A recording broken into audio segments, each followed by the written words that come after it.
പ്രധാനമന്ത്രി നരേന്ദ്രമോദിയുടെ തൃശൂർ സന്ദർശനം മുൻ സന്ദർശനങ്ങളിൽ നിന്നെല്ലാം വ്യത്യസ്തമായി പലരെയും ഭയപ്പെടുത്തിയിരിക്കുകയാണ്. ക്രൈസ്തവ ഭൂരിപക്ഷ മേഖലകളിൽ BJP വലിയ സ്വാധീനമുറപ്പിക്കുമോ എന്നുള്ളതാണ് ഈ ഭയത്തിന്റെ അടിസ്ഥാന കാരണമെന്നാണ് മനസ്സിലാക്കാൻ കഴിയുന്നത്.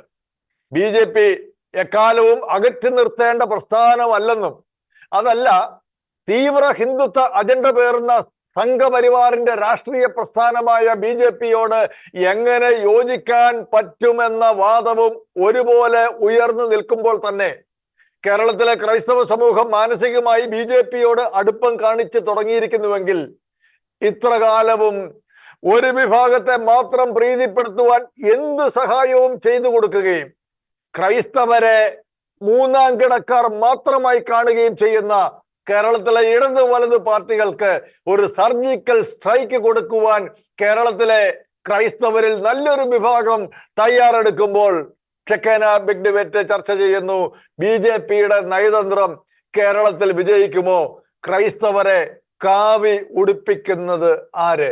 ഈ വിഷയത്തിൽ നമ്മോടൊപ്പം ചേരുന്നു ഫാദർ ഡോക്ടർ ഫിലിപ്പ് കവിയിൽ, കത്തോലിക്ക Congress global director, doctor Chacko Kalamparambil, സാമൂഹിക നിരീക്ഷകൻ, ഒപ്പം അൽമായ forum secretary Shri Tony Chittilappilly. 3 പേർക്കും സ്വാഗതം. ശ്രീ ഡോക്ടർ ചാക്കോ കാളാമ്പറമ്പിൽ, ഇൻട്രോയിൽ ഞാൻ സൂചിപ്പിച്ചതുപോലെ തന്നെ BJPയുടെ ഇപ്പോഴത്തെ ചില നീക്കങ്ങൾ, പ്രത്യേകിച്ച് നരേന്ദ്രമോദി ഇന്നലെ തൃശ്ശൂരിൽ വന്ന് റോഡ് ഷോ ഒക്കെ നടത്തി, വലിയ സമ്മേളനമൊക്കെ നടത്തി, കേരളത്തിന്റെ മൊത്തത്തിൽ ഒരു ശ്രദ്ധ പിടിച്ചുപറ്റിയിരിക്കുകയാണ്. BJPയുടെ ഈ നയതന്ത്രം കേരളത്തിൽ വളരെ കാര്യമാത്ര പ്രസക്തമായ ചലനങ്ങൾ ഉണ്ടാക്കാൻ അതിന് കഴിയുമോ? ഈ വിഷയം ചർച്ച ചെയ്യുമ്പോൾ നമ്മള് കേവലം ഒരു സമുദായം അല്ലെങ്കിൽ ഒരു സമൂഹം, ക്രൈസ്തവ സമൂഹം കാവി ഉടുപ്പിക്കുക എന്നുള്ള തരത്തിലുള്ള ആരോപണങ്ങൾക്ക് വലിയ പ്രസക്തിയില്ല. കാരണം ക്രൈസ്തവ സമുദായം പൊതുവിൽ നല്ല രാഷ്ട്രീയ അവബോധമുള്ള, സാമാന്യം നല്ല വിദ്യാഭ്യാസമുള്ള, രാഷ്ട്രീയ കാഴ്ചപ്പാടുള്ള സമൂഹം തന്നെയാണ്. അതിന് അത്തരത്തിൽ ഒരു അസഹിഷ്ണുത ഒരു രാഷ്ട്രീയ പാർട്ടിയോടും ഒരു ഭരണ സംവിധാനത്തോടും കാണിക്കാറുമില്ല. അത് ക്രൈസ്തവ വിശ്വാസത്തിന്റെ ഉടലെടുത്തിരിക്കുന്ന ക്രൈസ്തവ ചിന്താധാരയുടെ ഒരു പ്രതിഫലനം കൂടിയാണ്. അപ്പൊ ഇവിടെ ഭരിക്കുന്ന കക്ഷി, കേന്ദ്രം ഭരിക്കുന്ന കക്ഷി അത് കോൺഗ്രസ് ആയാലും BJP ആയാലും എല്ലാ കാലത്തും അവരുടെ രാഷ്ട്രീയ തന്ത്രങ്ങളെ പയറ്റി നോക്കാറുണ്ട്. അവർ അടുത്ത ഇലക്ഷന് വേണ്ടുന്ന ഒരുക്കങ്ങൾ നടത്താറുണ്ട്. അതൊന്നും ജനാധിപത്യ സംവിധാനത്തിൽ ഒരു തെറ്റാണെന്നും പറയാൻ കഴിയില്ല. അത് സ്വാഭാവികമാണല്ലോ. പക്ഷെ അവിടെ അകന്നു നിൽക്കുന്നുവെന്ന് അവർ കരുതുകയോ മറ്റുള്ള ആരോപിക്കുകയോ ചെയ്യുന്ന ആളുകൾ, അല്ലെങ്കിൽ അടുത്ത് നിൽക്കുന്നു ചിലരെങ്കിലും ചിന്തിക്കുന്ന ആളുകൾ, അങ്ങനെയുള്ള ഒരു സംവിധാനമൊന്നും ഈ മേഖലയിലില്ല. മറിച്ച് അത് പ്രശ്നാധിഷ്ഠിതമാണ്. സപ്പോർട്ടുകൾ എപ്പോഴും കൃത്യമായിട്ട് ഭരിക്കുകയും ജനങ്ങളുടെ പ്രശ്നങ്ങൾ അഡ്രസ് ചെയ്യുകയും അതുപോലെ തന്നെ വിവേചനരഹിതമായി പ്രവർത്തിക്കുകയും ചെയ്യുന്ന ഏത് ഭരണ സംവിധാനത്തോടും അതിന്റെ വികസന പ്രവർത്തനങ്ങളോടും എല്ലാ കാലത്തും ഈ സമൂഹം താതാത്മ്യപ്പെടാറുണ്ട്. അത് കോൺഗ്രസ് ഭരിച്ചാലും അതല്ല മറ്റ് വിഭാഗങ്ങൾ ഭരിച്ചപ്പോഴും, അത് BJP ഭരിക്കുമ്പോഴും, കേരളത്തിൽ അത് ഇടത് ഭരിച്ചാലും വലത് ഭരിച്ചാലും ഒക്കെ. പക്ഷെ കേരളത്തിലെ കാലാകാലങ്ങളിലായി ഈ ഇടതുകാലിലെ ബന്ധം വലതുകാലിലും, വലതുകാലിലെ ബന്ധം ഇടതുകാലിലും ഭരിക്കുന്ന സമ്പ്രദായം തുടർന്നു പോരുന്നതാണ് 1956 മുതൽ ഇങ്ങോട്ട്. പക്ഷെ അത് മന്ത് മാത്രമാണ്. അതിനപ്പുറത്തേക്ക് അതിൽ നിന്ന് പ്രത്യേകിച്ചൊന്നും പ്രതീക്ഷിക്കാൻ കഴിയില്ല എന്ന് ആധുനിക ഭരണ സംവിധാനങ്ങൾ നമ്മളെ ഓർമ്മപ്പെടുത്തുന്ന തരത്തിലേക്ക് ഇവിടുത്തെ ഭരണ സംവിധാനങ്ങൾ നീങ്ങുമ്പോൾ ഈ സമുദായത്തെ തന്നെ തമസ്കരിച്ച്, ഈ സമുദായത്തിന് കിട്ടേണ്ട അർഹതപ്പെട്ടതൊക്കെ തിരസ്കരിച്ച്, അല്ലെങ്കിൽ ഈ സമുദായത്തിന് ആർക്കും എടുത്തുകൊട്ടാവുന്ന ഒരു ചെണ്ടയായി കണ്ട് ആ തരത്തിലുള്ള കാര്യങ്ങൾ ചെയ്യുമ്പോൾ അതിനോട് വേണ്ട വിധത്തിൽ പ്രതികരിക്കാനും ആ പ്രതികരണ ശേഷി പ്രവൃത്തി വിധത്തിൽ എത്തിക്കാനും ഈ സമുദായം രാഷ്ട്രീയം ഉപയോഗിക്കുന്നതിനുള്ളതിൽ ഒരു സംശയവുമില്ല. അത് ജനാധിപത്യ സമ്പ്രദായത്തിൽ അതാണ്, ജനങ്ങളുടെ വോട്ടാണ് പ്രധാനം. വോട്ട് ബാങ്ക് അല്ല എന്ന് കരുതി ആരെങ്കിലും നമസ്കരിച്ചാൽ അതെല്ലാ കാലത്തും വിജയിക്കുമെന്ന് കരുതാൻ കഴിയില്ല. ജനസംഖ്യയിൽ കുറവ് വരുന്നുണ്ട്, ഒരുപാട് പ്രതിസന്ധികളുണ്ട്, സമുദായത്തിലുള്ള പ്രശ്നങ്ങളുണ്ട്, സമുദായത്തെ സംരക്ഷിക്കുന്ന ആരെയും, സമുദായത്തിന്റെ പ്രശ്നങ്ങൾ മനസ്സിലാക്കുകയും അത് അഡ്രസ് ചെയ്യുന്ന ഏതൊരു സമൂഹത്തെയും സമുദായം സഹായിക്കുക എന്നുള്ളത് സ്വാഭാവികമല്ലേ? ആ തരത്തിലുള്ള ഒരു നീക്കം സമുദായത്തിന്റെ ഭാഗത്തുനിന്ന് എനിക്ക് തോന്നിയ കാര്യകാരണ സഹിതം ചെയ്യുമെന്നുള്ളതിന് ഞാൻ വിശ്വസിക്കുന്നു. അതിനുള്ള ബോധവും ഒക്കെ ഈ സമുദായങ്ങൾക്കുണ്ട്, ക്രൈസ്തവ സമുദായത്തിനുണ്ട്. അതിനെ സഭയുമായിട്ടോ അല്ലെങ്കിൽ അതുപോലുള്ള നേതൃത്വങ്ങളുമായിട്ടോ ഒന്നും കൊണ്ട് കൂട്ടിക്കെട്ടേണ്ട കാര്യമില്ല. കാരണം സഭയ്ക്ക് രാഷ്ട്രീയമില്ല, സഭയ്ക്കൊരു രാഷ്ട്രീയ അവബോധമുണ്ട്. എന്തായിരിക്കണം രാഷ്ട്രീയം, രാഷ്ട്രീയത്തിന്റെ ഉദ്ദേശം എന്താണ്, രാഷ്ട്രീയം എങ്ങനെയാണ് പോകേണ്ടത്, അതൊക്കെ തീർച്ചയായിട്ടും സഭ കാലാകാലങ്ങളിൽ സഭയുടെ മക്കളെ പഠിപ്പിക്കാറുണ്ട്. അത് വെച്ചുകൊണ്ട് അതിനെ വിവേചിച്ചറിയാനും ആ രാഷ്ട്രീയ അവബോധം ഉപയോഗിച്ചുകൊണ്ട് അവരുടെ തീരുമാനങ്ങൾ എടുക്കാനും അവരെ പ്രാപ്തരാക്കിയിട്ടുള്ള ഒരു സമൂഹമാണ് ക്രൈസ്തവ സമൂഹം. അതുകൊണ്ട് തന്നെ അവരുടെ തീരുമാനങ്ങളും അത്തരത്തിലുള്ളതാകുമെന്നുള്ളതിൽ യാതൊരു സംശയവുമില്ല. എന്ന് പറഞ്ഞാൽ ഒന്ന് മാറി ചിന്തിക്കുവാനായിട്ട് ക്രൈസ്തവ സമൂഹം തയ്യാറെടുക്കുന്നു എന്നാണോ അങ്ങ് സൂചിപ്പിക്കുന്നത്? ക്രൈസ്തവ സമൂഹത്തിന് അങ്ങനെ മാറി ചിന്തിക്കേണ്ടി വന്നത് ചെയ്യാൻ മടിയില്ല എന്നുള്ളതാണ് ഞാൻ ഉദ്ദേശിക്കുന്നത്. മാറി ചിന്തിക്കേണ്ട ഒരു സാഹചര്യം ഉടലെടുത്താൽ അത് ചെയ്യും, അത് ഉറപ്പാണ്. കാരണം ഇവിടെ ചിന്തിക്കുന്നത് അതിന് ഫസ്റ്റ് പ്രയോറിറ്റി രാജ്യത്തിനും അതോടൊപ്പം രാജ്യ അന്തർജ്ഞതയ്ക്കും രാഷ്ട്രീയത്തിനും ഭരണ സംവിധാനങ്ങൾക്കും കൊടുക്കുന്നതോടൊപ്പം അടുത്ത പ്രയോറിറ്റി ഇമ്മീഡിയറ്റ് ആയിട്ട് ആ ഭരണത്തിലൂടെ ഈ സമൂഹം അന്യം നിന്ന് പോകാതിരിക്കാൻ, ഈ സമൂഹത്തിന് അർഹതപ്പെട്ടത് ലഭിക്കാൻ, ഈ സമൂഹത്തിന് ന്യായമായി കിട്ടേണ്ട കാര്യങ്ങൾ കിട്ടുവാൻ സാധ്യതയുണ്ട് എന്ന് പരിശോധിച്ചുകൊണ്ട് തന്നെ ആയിരിക്കും ഈ സമൂഹം എപ്പോഴും പ്രവർത്തിക്കുക. അറ്റ്ലീസ്റ്റ് ഇനിയുള്ള കാലത്തെങ്കിലും. ഒരു കാലഘട്ടങ്ങളിൽ അങ്ങനെ പ്രവർത്തിച്ചു എന്ന് നമുക്ക് 100% ഉറപ്പിക്കാൻ കഴിയില്ലെന്ന് വേണമെങ്കിൽ ആരോപിക്കാം. എന്നാൽ പോലും ആ കാലഘട്ടത്തിനനുസരിച്ച് തീരുമാനങ്ങൾ എടുത്തു പോയിട്ടുണ്ട്. പക്ഷെ ഇനിയുള്ള കാലങ്ങളിൽ ഈ സമുദായത്തെ തമസ്കരിക്കുന്നവരെ സമുദായം തീർച്ചയായിട്ടും ആ തരത്തിൽ പരിഗണിക്കാനേ സാധ്യതയുള്ളൂ എന്നുള്ളത് ഉറപ്പാണ്. അതുകൊണ്ട് അത് ഏത് ഭരണമാണോ സംശുദ്ധമായ ഭരണം, കേന്ദ്ര ഗവൺമെന്റ് ഭരണത്തിൽ വന്ന ശേഷം പല വിധത്തിലുള്ള നല്ല നടപടികളും ഉണ്ടായിട്ടുണ്ട്. നമുക്കതിനൊന്നും നിഷേധിക്കാൻ കഴിയില്ല. കാരണം ഒരു ഉദാഹരണത്തിന് സാമ്പത്തികമായി പിന്നോക്കം നിന്നവർക്കുള്ള സംവരണേതര വിഭാഗത്തിന്റെ സംവരണം അത് കൊണ്ടുവന്നിട്ടുണ്ട്. ഇവിടെ EWS, എക്കണോമിക്കലി വീക്കർ സെക്ഷൻ സംവരണം, അത് കൊണ്ടുവന്നിട്ടുണ്ട്. അപ്പോൾ ന്യൂനപക്ഷങ്ങളെ സംരക്ഷിക്കാൻ ആവശ്യമായിട്ടുള്ള നിയമ സംവിധാനങ്ങൾ, അതിനാവശ്യമായിട്ടുള്ള സാമ്പത്തികവും വകയിരുത്തുന്ന കേസുകൾ നമ്മൾ കാണുന്നുണ്ട്. അപ്പൊ അതൊക്കെ നല്ല വശങ്ങൾ ചൂണ്ടിക്കാണിക്കണം. അതോടൊപ്പം തന്നെ എവിടെയെങ്കിലും വീഴ്ചകൾ ഉണ്ടെങ്കിൽ അതും തിരുത്തും. അങ്ങനെയാണ് പോകുന്നത്. ഇപ്പൊ മണിപ്പൂർ വിഷയം ഉണ്ടായാലും മറ്റു വിഷയങ്ങളുണ്ടായാലും അപ്പോൾ അതാത് കാലങ്ങളിൽ അതിനനുസരിച്ച് പ്രതികരിക്കുകയും അത് ശ്രദ്ധയിൽ കൊണ്ടുവരികയും ചെയ്യും ഭരണാധികാരികളുടെ. അതേസമയം നല്ല കാര്യങ്ങൾ ചെയ്താൽ അതിനെ സപ്പോർട്ട് ചെയ്യുകയും ചെയ്യും. അങ്ങനെ പ്രശ്നാധിഷ്ഠിതമായിട്ടുള്ള ഒരു രാഷ്ട്രീയമാണ് ക്രൈസ്തവ സമുദായം എപ്പോഴും സ്വീകരിക്കുന്ന നിലപാടെന്ന് എനിക്ക് തോന്നാറുണ്ട്. അച്ഛാ, കേരളത്തെ കാവി ഉടുപ്പിക്കാനുള്ള ശ്രമം, പ്രത്യേകിച്ച് ക്രൈസ്തവ സമൂഹത്തെ, അതിൽ സഭാ നേതൃത്വത്തിന് ഏതെങ്കിലും തരത്തിലുള്ള ആശങ്കകൾ വല്ല ഉണ്ടോ? ക്രൈസ്തവ സമൂഹം BJP-യിലേക്ക് തിരിഞ്ഞാൽ അത് പിന്നീട് ഭാവിയിൽ എന്തെങ്കിലും ദോഷമുണ്ടാകും, അങ്ങനെയൊക്കെയുള്ള എന്തെങ്കിലും ചിന്താധാരണകൾ ഉയർന്നു വന്നിട്ടുണ്ടോ? ഡോക്ടർ ചാക്കോ കാളവറമ്പിൽ സാറ് പറഞ്ഞതിനോട് ചേർത്താണ് എനിക്ക് പറയാനുള്ളത്. ഇവിടെ കാവ്യ ഉടുപ്പിക്കുമോ, ചുമ ഉടുപ്പിക്കുമോ, ത്രിവർണ പതാക ഉടുപ്പിക്കുമോ എന്നുള്ളതൊന്നല്ല പ്രസക്തി. സഭയുടെ പക്ഷം എന്ന് പറയുന്നത് സാധാരണക്കാരുടെ പക്ഷമാണ്. സഭയ്ക്ക് രാഷ്ട്രീയം ഉണ്ടോ എന്ന് ചോദിച്ചാൽ സഭയുടെ രാഷ്ട്രീയം കക്ഷി രാഷ്ട്രീയമല്ല. സഭയുടെ രാഷ്ട്രീയം സാധാരണക്കാരന്റെ രാഷ്ട്രീയം. രാഷ്ട്രീയം എന്ന് പറയുന്നത് അതിൽ തന്നെ തെറ്റല്ല. നമ്മളെല്ലാവരും ഒരു രാഷ്ട്രത്തിൽ വസിക്കുന്ന പൗരന്മാരെന്ന നിലയിൽ പങ്കുചേരേണ്ടതാണ് രാഷ്ട്രീയം എന്നാണ് എൻ്റെ പക്ഷം. ആ രാഷ്ട്രീയം പക്ഷേ കക്ഷി രാഷ്ട്രീയമല്ല. അതായിരിക്കണം കളവറമ്പിൽ സാർ ഉദ്ദേശിച്ചത്. ഇനി സഭയുടെ രാഷ്ട്രീയം എന്താണെന്ന് ചോദിച്ചാൽ ഈ നാട്ടിൽ താമസിക്കുന്ന സാധാരണക്കാരായ കർഷകരുടെയും ക്രൈസ്തവരുടെയും, അതിൻ്റെ അകത്ത് പ്രത്യേകിച്ച്, കാരണം സഭാ അംഗങ്ങളുടെ പ്രശ്നങ്ങൾ നമ്മൾ പരിഗണിക്കണം. അപ്പോൾ ഈ സാധാരണക്കാരുടെയും കർഷകരുടെയും പ്രശ്നമാണ്, അവരുടെ രാഷ്ട്രീയമാണ് സഭയുടെ രാഷ്ട്രീയം. ആ കർഷകരുടെ രാഷ്ട്രീയം എന്ന് പറയുന്നത് എന്താണ്? കത്തോലിക്ക കോൺഗ്രസ് ഈ കാര്യത്തിൽ സമുദായ സംഘടന എന്ന നിലയിൽ ക്രൈസ്തവരെ, കത്തോലിക്കരെ മുഴുവൻ കൂട്ടിച്ചേർത്ത്, എല്ലാ വിഭാഗത്തെയും, അതൊരു വിഭാഗം മാത്രമല്ല, കൂട്ടിച്ചേർത്ത് ഈ സാധാരണക്കാരന്റെ വിഷയം അഡ്രസ്സ് ചെയ്യാൻ തീരുമാനിക്കുകയും അത് തുടക്കമിടുകയും ചെയ്തു. അതിന്റെ ഒരു ഉദാഹരണമായിരുന്നു നമ്മൾ കണ്ട അതിജീവന യാത്ര. ആ യാത്രയുടെ പേരിൽ തന്നെ നമ്മുടെ ഈ നാട്ടിലെ സ്ഥിതിഗതികളെ വിലയിരുത്തുന്ന ഒരു പേരാണത്. എന്തിനാണ് യാത്ര നടത്തിയത്? അതിജീവന യാത്രയാണ് നടത്തിയത്. എന്ന് പറഞ്ഞാൽ എന്താണ്? ഇവിടെ ജീവിക്കാൻ പറ്റാത്ത സ്ഥിതിയായിരിക്കുന്നു മനുഷ്യർക്ക്. സർവ്വതലങ്ങളിലും ഈ പ്രശ്നമുണ്ട്.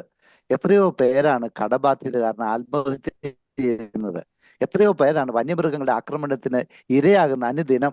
അത് വനാന്തര ഭാഗത്തോട് ചേർന്ന് താമസിക്കുന്ന ആളുകൾ മാത്രമല്ല, ടൗണുകളിലും ഇത് ഒരു വലിയ പ്രശ്നമായി മാറിയിരിക്കുന്നു. അതുപോലെ തന്നെ പ്രത്യേകിച്ച് ക്രൈസ്തവ വിഭാഗത്തിലുള്ള ആളുകളുടെ ഉന്നമനത്തിന് വേണ്ടിയുള്ള പ്രവർത്തനങ്ങൾ ഇവിടെ ഉണ്ടാകുന്നില്ല. ഇനി രാഷ്ട്രീയത്തെ പറ്റി ചോദിച്ചാണല്ലോ തുടങ്ങിയത്. ഞാൻ പറയുന്നത് സഭയുടെ രാഷ്ട്രീയം എന്ന് പറയുന്നത് പ്രായോഗിക തലത്തില് സഭാ മക്കളെയും സാധാരണക്കാരെയും സഹായിക്കുന്നവരുടെ ഒപ്പം നിൽക്കുക എന്നുള്ളതാണ്. ഇത് ഇപ്പൊ കേന്ദ്രമാണേലും കേരളമാണേലും കുറെ നാളായി പറഞ്ഞു പറ്റിക്കാൻ തുടങ്ങിയിട്ട്. കേരളത്തില് മാറി മാറി വരുന്ന സർക്കാർ വലിയ വാഗ്ദാനങ്ങൾ നൽകി. ഉദാഹരണത്തിന് ഇടതുപക്ഷത്തിന്റെ പ്രകടന പത്രികയിൽ അവർ കൃത്യമായിട്ട് പറഞ്ഞതാണ് റബ്ബർ കർഷകർക്ക് 250 രൂപ കൊടുക്കും എന്നുള്ളത് അവരുടെ പ്രകടന പത്രിക പറഞ്ഞതാ, ഞങ്ങളാരും പറഞ്ഞതല്ല. പക്ഷെ നാളിതുവരെ ഒരു ചില്ലി പൈസ കൂട്ടി കൊടുത്തിട്ടുണ്ടോ? അതാണ് എൻ്റെ ചോദ്യം. ഈ അധര വ്യായാമം കൊണ്ട് ഇനി ഞങ്ങളെ കബളിപ്പിക്കാൻ സാധിക്കില്ല. കൃത്യമായ വ്യക്തമായ പ്രഖ്യാപനങ്ങളും ആ പ്രഖ്യാപനങ്ങൾ നടപ്പിൽ വരുത്തുകയും ചെയ്യണം. ഇനി മറ്റൊരു കത്തോലിക്ക കോൺഗ്രസിന്റെ നേതൃത്വത്തിൽ തന്നെ ആലക്കോട് വെച്ച് നടന്ന വലിയ കർഷക റാലിയിൽ അഭിമന്യ പാമ്പ്ളാനി പിതാവ് വളരെ ശക്തമായിട്ട് പറഞ്ഞു, കർഷകർക്ക് 300 രൂപ നിങ്ങൾ കൊടുക്കണം. അപ്പൊ കേന്ദ്ര ഗവൺമെന്റിനോട് വളരെ കൃത്യമായിട്ട് പാമ്പ്ളാനി പിതാവ് പറഞ്ഞു, നിങ്ങൾ 300 രൂപ തന്നാൽ ഞങ്ങൾ നിങ്ങളെ സഹായിക്കും. കേരള ഗവൺമെന്റിനോട് പറഞ്ഞു, നിങ്ങൾ 300 രൂപ തന്നാൽ ഞങ്ങൾ നിങ്ങളെ സഹായിക്കും. കോൺഗ്രസിനോട് പറഞ്ഞു, നിങ്ങളുടെ നേതൃത്വത്തിൽ ഒരു ഗവൺമെന്റ് വരികയാണെങ്കിൽ നിങ്ങളെയും സഹായിക്കും. പക്ഷേ അന്ന് എന്താണ് ഇവിടെ സംഭവിച്ചത്? ഇവിടെ ആളുകള് അഭിമന്യ പിതാവിന്റെ വാക്കുകളെ ഒരു ഭാഗം മാത്രം അടർത്തിയെടുത്ത് BJPയെ സഹായിക്കുമെന്ന് മാത്രം മാറ്റിയാക്കി എടുത്തു. പിന്നെ BJPക്കാരോടും കേന്ദ്ര ഗവൺമെന്റിനോടും എനിക്ക് ചോദിക്കാനുള്ളത്, ആ പ്രസ്താവന വന്നതിന് ശേഷം ഇന്ന് വരെ ഒരു കാര്യമെങ്കിലും നിങ്ങൾ ചെയ്തോ? റബ്ബറിന് 5 പൈസയിലും കൂട്ടിക്കൊടുത്തോ നിങ്ങൾ? അന്ന് റബ്ബർ ബോർഡിന്റെ ചെയർമാൻ നേരിട്ട് വന്ന് പിതാവിനോടും എന്നോടും പറഞ്ഞതാണ് ഈ കാര്യം കേന്ദ്രത്തെ അറിയിക്കും, വേണ്ട നടപടികൾ എടുക്കുന്നത്. എത്രയോ മാസങ്ങൾ കഴിഞ്ഞു. അപ്പോൾ എൻ്റെ അഭിപ്രായത്തില് ഇവിടെ സർക്കാരുകള് അല്ലെങ്കിൽ അതിനെ നയിക്കുന്ന പാർട്ടികള് ക്രൈസ്തവരെയും സാധാരണക്കാരെയും പ്രഖ്യാപനങ്ങൾ കൊണ്ട് പറ്റിക്കുകയാണ്. ഈ പ്രഖ്യാപനങ്ങൾ കൊണ്ട് പറ്റിക്കുന്ന ആ കാലഘട്ടം ഇനി കഴിഞ്ഞു. ഇനി വരാൻ പോകുന്നത് ഇലക്ഷന്റെ കാലഘട്ടമാണ്. അപ്പൊ ക്രൈസ്തവരും സാധാരണക്കാരായ കർഷകരും ഇനി മുതൽ ചിന്തിക്കുന്നത് ആര് ഞങ്ങൾക്ക് കൃത്യമായി സഹായം എത്തിച്ചു തരുന്നു അല്ലെങ്കിൽ ചെയ്തു തരുന്നു എന്നുള്ളതാണ്. പറയുന്ന പ്രഖ്യാപനങ്ങൾ ആരാണ് യാഥാർത്ഥ്യവൽക്കരിക്കുന്നത് എന്നുള്ളത് ഇനി വളരെ പ്രധാനപ്പെട്ടതാണ്. ഇനിയും ഇലക്ഷൻ സമയമുണ്ടല്ലോ. ഞാൻ ചോദിക്കട്ടെ, ഈ സമയത്തിന് മുമ്പ് നാളെ നിങ്ങൾക്ക് പ്രഖ്യാപിച്ച് നടത്താൻ പറ്റുമോ? നമ്മുടെ ആളുകളുടെ അക്കൗണ്ടിലേക്ക് പൈസ എത്തിക്കണം. അത് തന്നെയാണ് ഞങ്ങൾ ഉദ്ദേശിക്കുന്നത്. ഈ ആലക്കോടത്തെ പ്രഖ്യാപനത്തിന് ശേഷം 300 രൂപ വിഷയം റബ്ബറിന് പറഞ്ഞു. ഞാൻ റബ്ബറിന്റെ കാര്യം പറയുമ്പം തെറ്റിദ്ധരിക്കരുത്. ഈ റബ്ബർ കർഷകരുടെ മാത്രം വിഷയമല്ല ഞങ്ങൾ അഡ്രസ്സ് ചെയ്യുന്നത്, എല്ലാ കർഷകരുടെയും വിഷയം ഞങ്ങൾ അഡ്രസ്സ് ചെയ്യുന്നുണ്ട്. അഭിമന്യ പിതാക്കന്മാരും സഭാ നേതാക്കന്മാരും ആത്മായ നേതാക്കളും. ഉദാഹരണത്തിന് കുട്ടനാട്ടിലെ കർഷകരുടെ പ്രശ്നങ്ങൾ മാത്രമല്ലല്ലോ, കർഷകരുടെ പ്രശ്നം മാത്രമല്ലല്ലോ, കേരളത്തിലെ ക്രൈസ്തവ സമൂഹം ഇന്ന് നേരിട്ട് കൊണ്ടിരിക്കുന്ന നിരവധി പ്രശ്നങ്ങൾ, പ്രത്യേകിച്ച് ഈ സമുദായത്തിന്റെ നിലനിൽപ്പിനെ തന്നെ ബാധിക്കത്തക്ക വിധത്തിൽ നമ്മുടെ സമൂഹം ഇവിടെ ശോഷിച്ചുകൊണ്ടിരിക്കുന്ന സാഹചര്യത്തിൽ അവിടെ കത്തോലിക്ക കോൺഗ്രസിന് വ്യക്തമായ നിലപാടുകൾ പലപ്പോഴും എടുക്കുന്നതായി കാണുന്നില്ല എന്നുള്ള ആരോപണങ്ങളുണ്ട്. ആ ആരോപണങ്ങൾ വെറും എന്നാ പറയേണ്ടത് അടിസ്ഥാനപരമായ ആരോപണങ്ങളാണെന്നാണ് എനിക്ക് പറയാനുള്ളത്. കാരണം ഈ അതിജീവന യാത്രയിലെ 3 കാര്യങ്ങൾ ഞങ്ങൾ ഏറ്റെടുത്തിരുന്നു. ആ 3 കാര്യങ്ങളിൽ ആദ്യത്തെ 2 കാര്യങ്ങൾ ഓൾറെഡി ഞാൻ പറഞ്ഞു. അതായത് വന്യജീവി പ്രശ്നത്തിൽ നിന്ന് ആളുകളെ രക്ഷിക്കണം. 2, നാണ്യവിളകൾക്ക് ന്യായമായ വില കിട്ടണം. 3, ഈ കേരള സർക്കാർ തന്നെ നിയമിച്ച JB കൊച്ചി കമ്മീഷന്റെ റിപ്പോർട്ട് എത്രയും വേഗം അതിന്റെ പൂർണ്ണതയിൽ അവതരിപ്പിക്കുകയും അതിലെ നിർദ്ദേശങ്ങൾ പഠനവിധേയമാക്കി ക്രൈസ്തവർക്ക് അനുകൂലമായ നടപടികൾ സ്വീകരിക്കണം. അത് സ്വീകരിക്കേണ്ടത് കേരള ഗവൺമെന്റിന്റെ ഉത്തരവാദിത്വമാണ്. അത് എന്തേ ചെയ്യാത്തത് എന്ന് ഞങ്ങൾ ആ അതിജീവന യാത്രയിൽ വളരെ ശക്തമായിട്ട് ഉന്നയിച്ചിരുന്നു. അപ്പൊ കത്തോലിക്ക കോൺഗ്രസ് അത് ഏറ്റെടുക്കുന്നില്ല എന്ന് പറയുന്നത് അർത്ഥശൂന്യമാണെന്നാണ് എനിക്ക് കൃത്യമായിട്ട് അർത്ഥസംഖ്യയില്ലാതെ പറയാൻ സാധിക്കുന്നത്. ഈ നാട്ടിലെ ക്രൈസ്തവരുടെ ന്യൂനപക്ഷങ്ങളുടെ പ്രശ്നങ്ങളിൽ കൃത്യമായി ഇടപെടണം. ഉദാഹരണത്തിന് നമുക്കിവിടെ ന്യൂനപക്ഷ കമ്മീഷനുണ്ട്, ന്യൂനപക്ഷ ധനകാര കമ്മീഷനുണ്ട്. ഈ ന്യൂനപക്ഷ കമ്മീഷന്റെ നേതൃത്വത്തിലിരിക്കുന്ന ആള് ഏതെങ്കിലും ഒരു പ്രത്യേക മതവിഭാഗത്തിൽപ്പെട്ട ആളാണെങ്കിൽ രണ്ടാമത് വരുന്നയാള് മറ്റൊരു വിഭാഗത്തിൽ നിന്നായിരിക്കണം എന്ന് തീരുമാനിക്കണം. ഇവിടെ ഇന്ന് നടക്കുന്ന അതാണോ? ക്രൈസ്തവർക്ക് എത്ര പേർക്ക് അവിടെ റെപ്രസെന്റേഷൻ ഉണ്ട്? നിങ്ങൾ കൃത്യമായി പരിശോധിച്ചാൽ അത് മനസ്സിലാക്കാവുന്ന കാര്യമാണ്. അതുപോലെ മറ്റൊരു കാര്യമാണ് ഈ ന്യൂനപക്ഷ ധനകാര്യ കോർപ്പറേഷൻ. അതിന്റെ നേതൃത്വത്തിലിരിക്കുന്നത് ബഹുമാനപ്പെട്ട സ്റ്റീഫൻ ജോർജ് ആണ്. അദ്ദേഹത്തെ ഞാൻ നേരിട്ട് കണ്ട് ഈ കാര്യങ്ങൾ സംസാരിച്ചിട്ടുള്ള ഒരു വ്യക്തിയാണ്. ഈ ഇടയ്ക്ക് എൻ്റെ അടുത്ത് പല ആളുകൾ വന്ന് പരാതി പറഞ്ഞു, അച്ഛാ, ന്യൂനപക്ഷങ്ങളുടെ സ്കോളർഷിപ്പിനും ആനുകൂല്യങ്ങൾക്കും വേണ്ടി ഞങ്ങൾ ഈ ചെർക്കള, കാസർഗോഡ് ചെർക്കള എന്ന് പറയുന്ന സ്ഥലത്ത് വേണം അതിന്റെ ഓഫീസിൽ പോകാൻ. അപ്പോൾ ആ ഓഫീസിൽ പോയി അന്വേഷിക്കുമ്പോൾ ഞങ്ങൾക്ക് വളരെ നെഗറ്റീവായിട്ടുള്ള പ്രതികരണങ്ങളാണ് കിട്ടുന്നത്. കത്തോലിക്കരായ ക്രിസ്ത്യാനികളായ ആളുകൾക്ക് ഗവൺമെന്റ് അനുവദിച്ചിരിക്കുന്ന ന്യൂനപക്ഷ അവകാശങ്ങളും സഹായങ്ങളും കിട്ടാൻ നമുക്ക് സാധിക്കുന്നില്ല. ഈ വിഷയങ്ങൾ ഇവിടെ അഡ്രസ്സ് ചെയ്യപ്പെടണം. അത് ഇടതാണേലും വലതാണേലും വേറൊരു പക്ഷമാണേലും. അതുകൊണ്ട് കത്തോലിക്ക കോൺഗ്രസിനും നമ്മുടെ സമുദായത്തിനും പറയാനുള്ളത്, ആര് നമ്മുടെ പക്ഷത്ത് നിൽക്കുന്നു എന്നത് അവരുടെ പ്രവൃത്തികളിൽ നിന്ന് ഞങ്ങൾ ഇനി വിലയിരുത്തും. ആ കാര്യത്തിൽ യാതൊരു വ്യത്യാസമില്ല. ഞാൻ കഴിഞ്ഞ ദിവസം ഒരു ചാനൽ ചർച്ചയിൽ പറഞ്ഞായിരുന്നു, ഇലക്ഷൻ വരുമ്പോൾ മാത്രം സ്നേഹം കാണിച്ചിട്ട് കാര്യമില്ല. ചില സ്ഥലങ്ങളിൽ ഞങ്ങൾക്ക് ആരെയും ജയിപ്പിക്കാൻ സാധിക്കുക എന്നുള്ളത് സത്യം തന്നെയാണ്. പക്ഷേ ക്രൈസ്തവർ ഒരുമിച്ച് നിന്നാല് ക്രൈസ്തവർക്കെതിരായിട്ട് പ്രവർത്തിക്കുന്നവർക്കെതിരെ വോട്ട് ചെയ്യാൻ ഞങ്ങൾക്ക് സാധിക്കും. അത് അസന്നിഗ്ധമായിട്ട് ഞങ്ങൾ പ്രഖ്യാപിക്കുകയാണ്. ഞങ്ങൾ ആരെയും ഭീഷണിപ്പെടുത്തുകയല്ല, ഞങ്ങൾ പൊറുതി മുട്ടിയിട്ടാണ് ഇത് പറയുന്നത്. ക്രൈസ്തവന്റെ കാര്യം വരുമ്പോൾ മാത്രം ഇവിടെ ആർക്കും ഒരു വിഷയമില്ല. ബാക്കിയുള്ളവരുടെ കാര്യത്തിൽ പ്രാധാന്യമുണ്ട്. അതേ പ്രാധാന്യത്തോടെ ക്രൈസ്തവരെയും പരിഗണിക്കണം. ക്രൈസ്തവർ ഈ നാട്ടിലുള്ള ഭൂരിപക്ഷത്തിനോ മറ്റു വിഭാഗങ്ങൾക്കോ എതിരല്ല. അത് അസന്നിഗ്ധമായിട്ട് ഞാനാണ്. ഇപ്പോൾ എനിക്കൊരു സഹായം കിട്ടുമ്പോൾ മറ്റൊരാൾക്ക് സഹായം കൊടുക്കരുത് ഞാൻ ഒരിക്കലും പറയുന്നില്ല. മറ്റു മതവിഭാഗത്തിന് കൊടുക്കുന്നത് ഞങ്ങൾക്ക് അസൂയോ ബുദ്ധിമുട്ടോ ഇല്ല. പക്ഷേ അതേ മാനദണ്ഡം ഞങ്ങൾക്കും വേണം. ഇപ്പൊ ഉദാഹരണത്തിന് നമ്മുടെ തീർത്ഥാടന സ്ഥലങ്ങൾ സന്ദർശിക്കുവാനുള്ള ഗവൺമെന്റ് സഹായം പലർക്കും ലഭിക്കുന്നുണ്ട്. എന്റെ ക്രൈസ്തവർക്ക് കിട്ടാത്തത് നിങ്ങളുണ്ട്. നമ്മൾ ഓരോ വിഷയങ്ങൾ എടുത്തു പറഞ്ഞു കഴിഞ്ഞാൽ, അതുകൊണ്ട് ഇനി തൊട്ട് ക്രൈസ്തവരുടെ രാഷ്ട്രീയം എന്ന് പറഞ്ഞാൽ ക്രൈസ്തവരെ ആര് കൃത്യമായി സഹായിക്കുന്നു എന്നുള്ളതാണ്. അതിൻ്റെ അകത്ത് കക്ഷി രാഷ്ട്രീയം ഞാൻ പറയുന്നില്ല. BJP എന്നോ മാർക്സിസ്റ്റ് എന്നോ കോൺഗ്രസ് എന്നോ ഞാൻ പറയുന്നില്ല. ആരാണ് ക്രൈസ്തവനെ സഹായിക്കുന്നത് എന്ന് ഇനി മുതൽ ഞാൻ പ്രതികരിക്കും. അതാണ്. അപ്പോൾ കേന്ദ്ര ഗവൺമെന്റ് റബ്ബറിന് ഒരു 300 രൂപ പ്രഖ്യാപിച്ചാൽ BJPക്ക് വോട്ട് ചെയ്യാമെന്നാണോ അച്ഛനും പറഞ്ഞു വെക്കുന്നത്? ഞാൻ അത് കൃത്യമായി പറഞ്ഞില്ല. ഞാൻ BJPക്കെന്നോ കോൺഗ്രസിനോ മാർക്സിസ്റ്റിനോ എന്നല്ല പറഞ്ഞത്. ഇപ്പൊ കേന്ദ്രം ഭരിക്കുന്നത് BJP ആണല്ലോ. ഇവിടുത്തെ വിഷയം. കേന്ദ്രം ഭരിക്കുന്നത് BJP കേന്ദ്രം ഭരിക്കുന്ന BJP ആണെങ്കിൽ BJP ഞങ്ങൾക്ക് അനുകൂലമായ നിലപാടുകൾ എടുത്ത് പ്രഖ്യാപിച്ച് നടപ്പിൽ വരുത്തട്ടെ. അന്നേരം ഞാൻ പറയാം അതിനെപ്പറ്റി. ഈ 300 രൂപയുടെ ഇഷ്യൂ ഉണ്ടായിട്ട് ഇതുവരെ കേന്ദ്രം എന്താണ് ചെയ്തത്? ഒരു തവണയെങ്കിലും അവരെ ഇവിടെയുള്ള നമ്മളെ ആരെയെങ്കിലും ചർച്ചയ്ക്ക് വിളിച്ചോ? നിങ്ങൾ ഇങ്ങനെ 300 രൂപയുടെ വിഷയം ഉയർത്തിയല്ലോ. നിങ്ങളുമായി സംവദിക്കാൻ ഞങ്ങൾ തയ്യാറാണ്, നിങ്ങൾ പ്രധാനമന്ത്രിയുമായിട്ട് സംസാരിക്കാൻ വരൂ പറഞ്ഞിട്ടുണ്ടോ? അപ്പൊ ഈ രാഷ്ട്രീയ പാർട്ടികളുടെ സൂത്രപ്പണികളൊന്നും ഇനി നടക്കിയാൽ കൃത്യമായ പ്രവർത്തനമാണ് ഞങ്ങൾക്ക് വേണ്ടത്. നമ്മൾ കൂറ് തെളിയിക്കുന്നത് എങ്ങനെയാണ്? നമ്മുടെ പ്രവർത്തനത്തിലൂടെയാണ്. അതുകൊണ്ട് ഏതെങ്കിലും ഒരു പാർട്ടിയുടെ പിന്നാമ്പുറത്ത് നമ്മൾ കൊണ്ട് കേട്ടാൻ ആരും ശ്രമിക്കണ്ട. അത് നടക്കുകയല്ല. നമ്മൾ ആരുടെ പക്ഷത്താണെന്ന് ചോദിച്ചാൽ നമ്മുടെ പക്ഷത്താരാണോ അവരുടെ പക്ഷത്താണെന്ന് ഞാൻ പറയും. തീർച്ചയായും.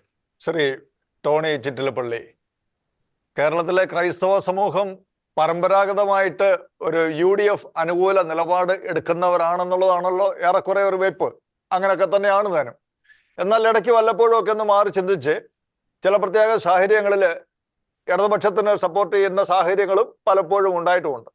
എന്നാൽ ഈ ഇടം വലം ഇങ്ങനെ മാറി മാറി വോട്ട് കൊടുക്കുന്ന ആ രീതിക്ക് അതിൽ നിന്നൊരു വ്യത്യാസം വരുത്താനായിട്ട് ഇപ്പോൾ ഉളവായിരിക്കുന്ന കാരണങ്ങൾ എന്തൊക്കെയാണ് അങ്ങ് കാണുന്നത്? ഇപ്പോഴത്തെ ഒരു രാഷ്ട്രീയ ഒരു പശ്ചാത്തലം നമ്മൾ നോക്കുകയാണെങ്കിൽ നമുക്കറിയാം, ഒരു ക്രൈസ്തവ ധ്രുവീകരണം കേരളത്തിൽ നിശ്ചയമായിട്ടും നടക്കുന്നുണ്ട്. അതിന് കാരണമുണ്ട്. ഈ കേരളം ഭരിച്ച ഇടത് വലത് മുന്നണികൾ ആരും തന്നെ തങ്ങളുടെ തെരഞ്ഞെടുപ്പ് പത്രികയിൽ ക്രൈസ്തവരെ സംരക്ഷിക്കുന്ന യാതൊരു തരത്തിലുള്ള ഒരു കാര്യവും ഇതുവരെ അതിൽ അവര് എഴുതി വെച്ചിട്ടില്ല. അപ്പോൾ തെരഞ്ഞെടുപ്പ് കഴിഞ്ഞ് വരുമ്പോൾ ക്രൈസ്തവർക്ക് ലഭിക്കേണ്ട അവകാശങ്ങൾ പലപ്പോഴും നിഷേധിക്കപ്പെടുന്നതിന്റെ പ്രധാനപ്പെട്ട കാരണം ഇവരുടെയെല്ലാം പ്രകടന പത്രികയിൽ ക്രൈസ്തവരെ കുറിച്ച് യാതൊരു വിധത്തിലുള്ള പരാമർശമില്ല എന്നുള്ളതാണ്. ഇപ്പോൾ ഞാൻ പറയുന്നത്, നമ്മളിപ്പോ ഇന്നലെ മോദിജി ഇവിടെ തൃശ്ശൂർ വന്നിരുന്നു. ഞാൻ അതിന്റെ വെളിച്ചത്തിൽ പറയുകയാണ്, സത്യമായിട്ടും പറയുകയാണെങ്കിൽ ചെറിയ ചെറിയ ക്രൈസ്തവ കൂട്ടായ്മകൾ നമ്മുടെ കേരളത്തിൽ ഈ ഇടത് വലത് മുന്നണികൾക്കെതിരെ നിൽക്കുന്നുണ്ട് എന്നുള്ളത് യാഥാർത്ഥ്യമാണ്. ഈ കഴിഞ്ഞ ആഴ്ച തന്നെ എറണാകുളത്ത് ഒരു ക്രിസ്ത്യൻ മൈനോറിറ്റി ഫോറം രൂപീകൃതമായിട്ടുണ്ട്.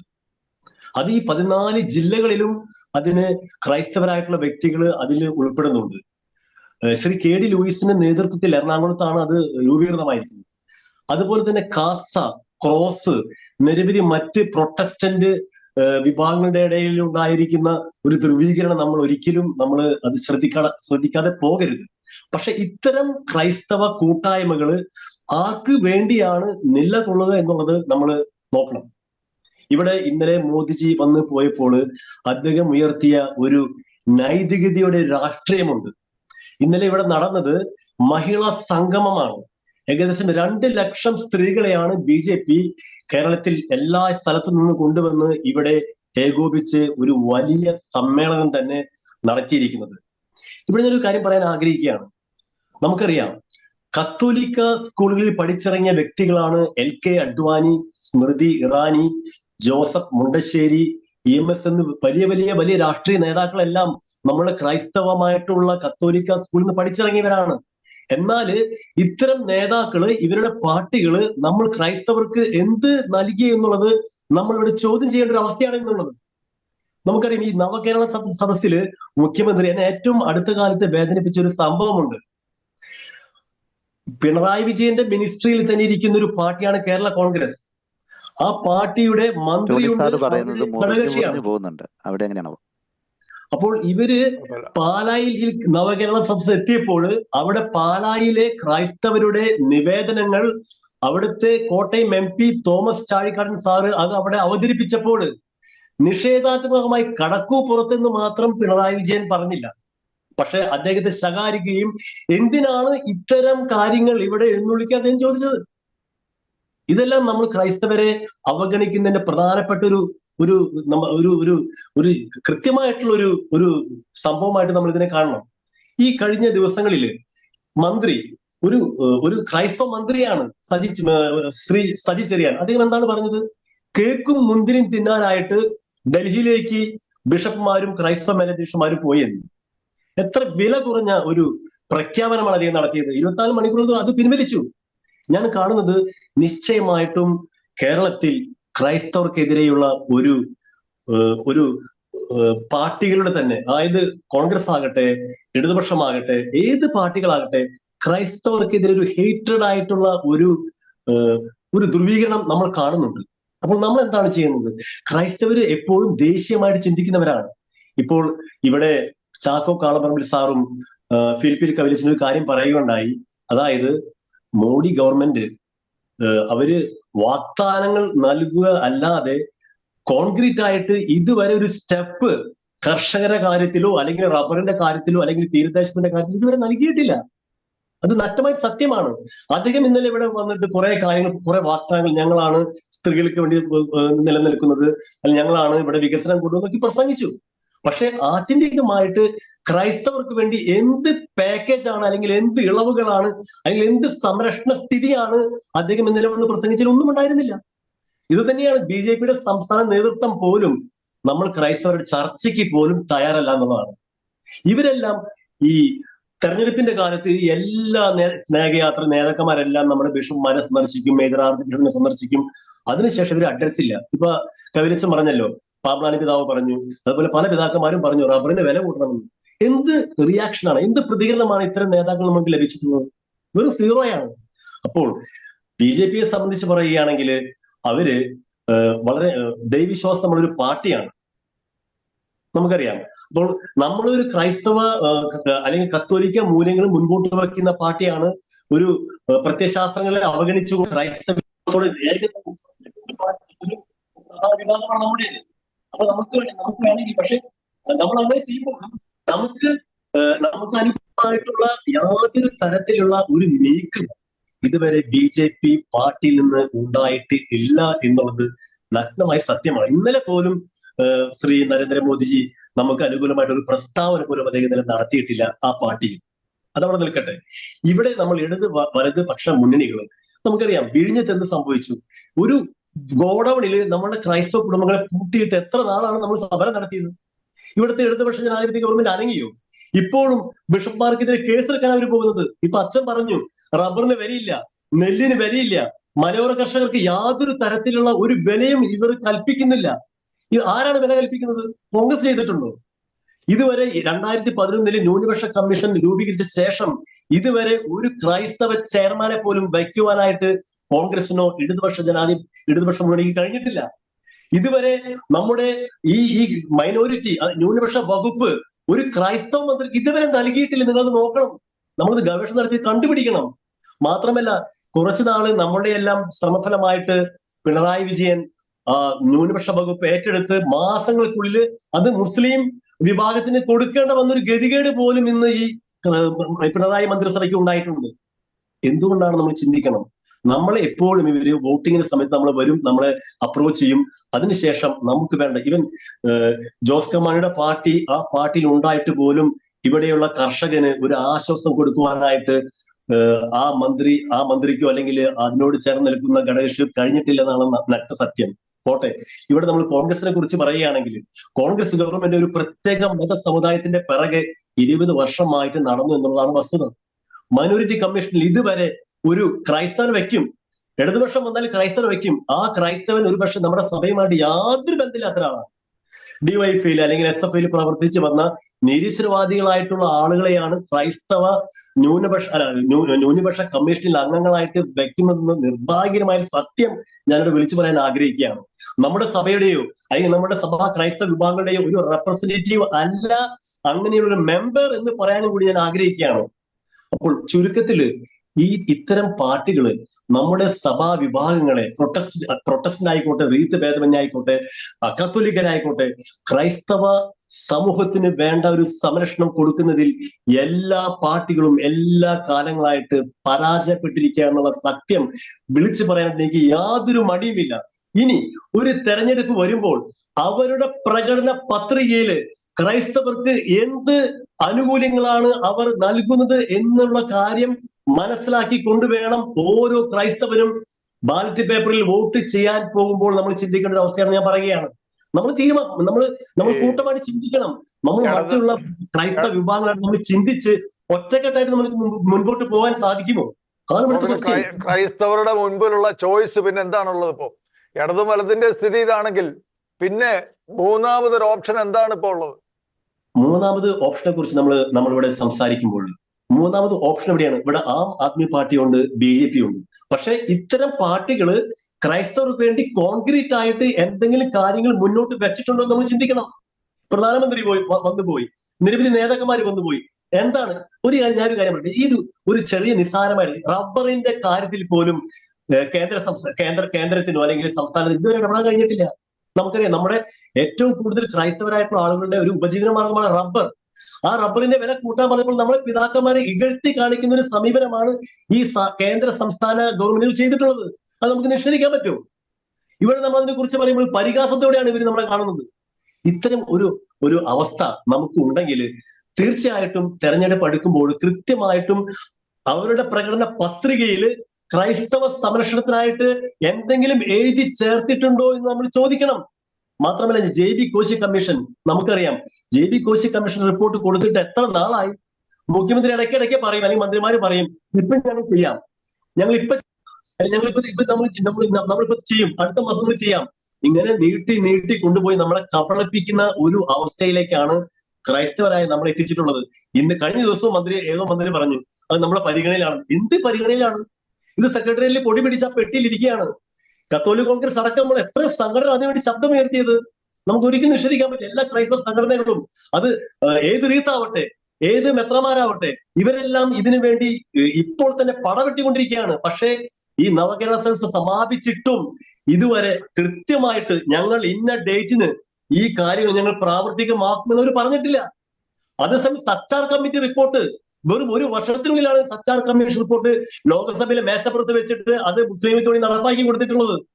അതേപോലുള്ള ഒരു സമീപനം കേന്ദ്ര സംസ്ഥാന സർക്കാരുകൾക്ക് ക്രൈസ്തവരോട് ഇതുവരെ കാണിച്ചിട്ടില്ല എന്നുള്ളതാണ് നഗ്നമായ സത്യം. ഡോക്ടർ ചാക്കോ കാളപ്പറമ്പ്, ഈ മന്ത്രി സജി ചെറിയാന്റെ വിവാദ പ്രസ്താവന ഉണ്ടായിരുന്നല്ലോ, മുന്തിരി വാറ്റി ഉണ്ടാക്കിയ സാധനവും കേക്കും ഒക്കെ കഴിച്ച് മെത്രാന്മാർക്ക് രോമാഞ്ചം ഉണ്ടായി. ആ കേക്കും വയനും എന്നുള്ള വാക്ക് അയാൾ പിൻവലിച്ചു.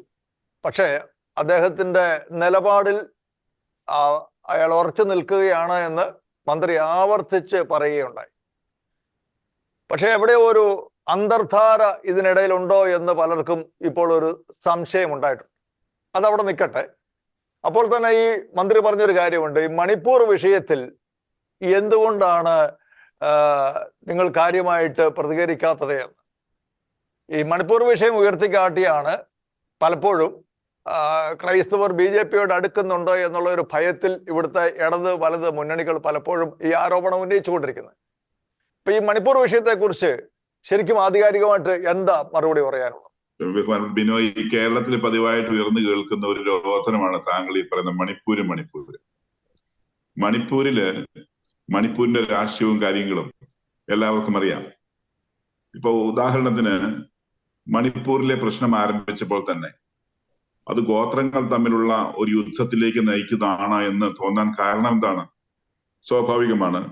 അവിടെ ഇലക്ഷൻ നടന്നു, അവിടെ ബീരേൻ സിംഗിന്റെ മന്ത്രിസഭ മണിപ്പൂരിൽ വന്നു. അവിടെ ഭൂരിപക്ഷം വരുന്ന ക്രൈസ്തവ സമൂഹത്തിന്റെ വോട്ടോട് കൂടി തന്നെയാണ് വന്നത്. ആ സമയത്ത് കേന്ദ്രത്തിൽ BJP ഭരിക്കുന്നു. BJPയുടെ ഭരണത്തെ ആ തരത്തിൽ അവര് വളരെയധികം സമർത്ഥമായി പ്രൊമോഷൻ കൊടുക്കുകയും ലോകരാജ്യങ്ങളിലടക്കം നമ്മുടെ പ്രധാനമന്ത്രിയെ അംഗീകരിക്കപ്പെടുന്ന ഒരു സാഹചര്യം ഉണ്ടാകുകയും ചെയ്ത് പേരെടുത്ത് നിൽക്കുന്ന ഒരു സമയത്ത് ഈ ക്രൈസ്തവ സമൂഹത്തിന്റെ വോട്ടോടുകൂടി ജയിച്ച മണിപ്പൂരില് പെട്ടെന്ന് അവരെ അങ്ങ് തകർന്നേക്കാമെന്ന് വിചാരിച്ച് ഈ ലോകത്തിന്റെ മുമ്പിലും രാജ്യത്തിന്റെ മുമ്പിലും ഈ ഇമേജ് തകർക്കുന്ന ഒരു രാഷ്ട്രീയം BJP അവിടെ പരിശ്രമിക്കുമോ എന്നുള്ളത് ആദ്യത്തെ ചോദ്യമാണ്. രണ്ടാമത് പറഞ്ഞത് കോർപ്പറേറ്റുകൾക്ക് വേണ്ടി, അവിടുത്തെ ഖനന മാഫിയകൾക്ക് വേണ്ടി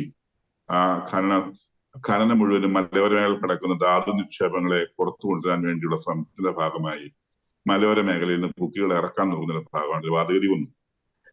അപ്പോൾ നമ്മൾ കണ്ടത്, അങ്ങനെയാണെങ്കിൽ മലയോര മേഖലയിൽ താമസിക്കുന്ന ആകാശം ഈ പ്രശ്നമില്ല.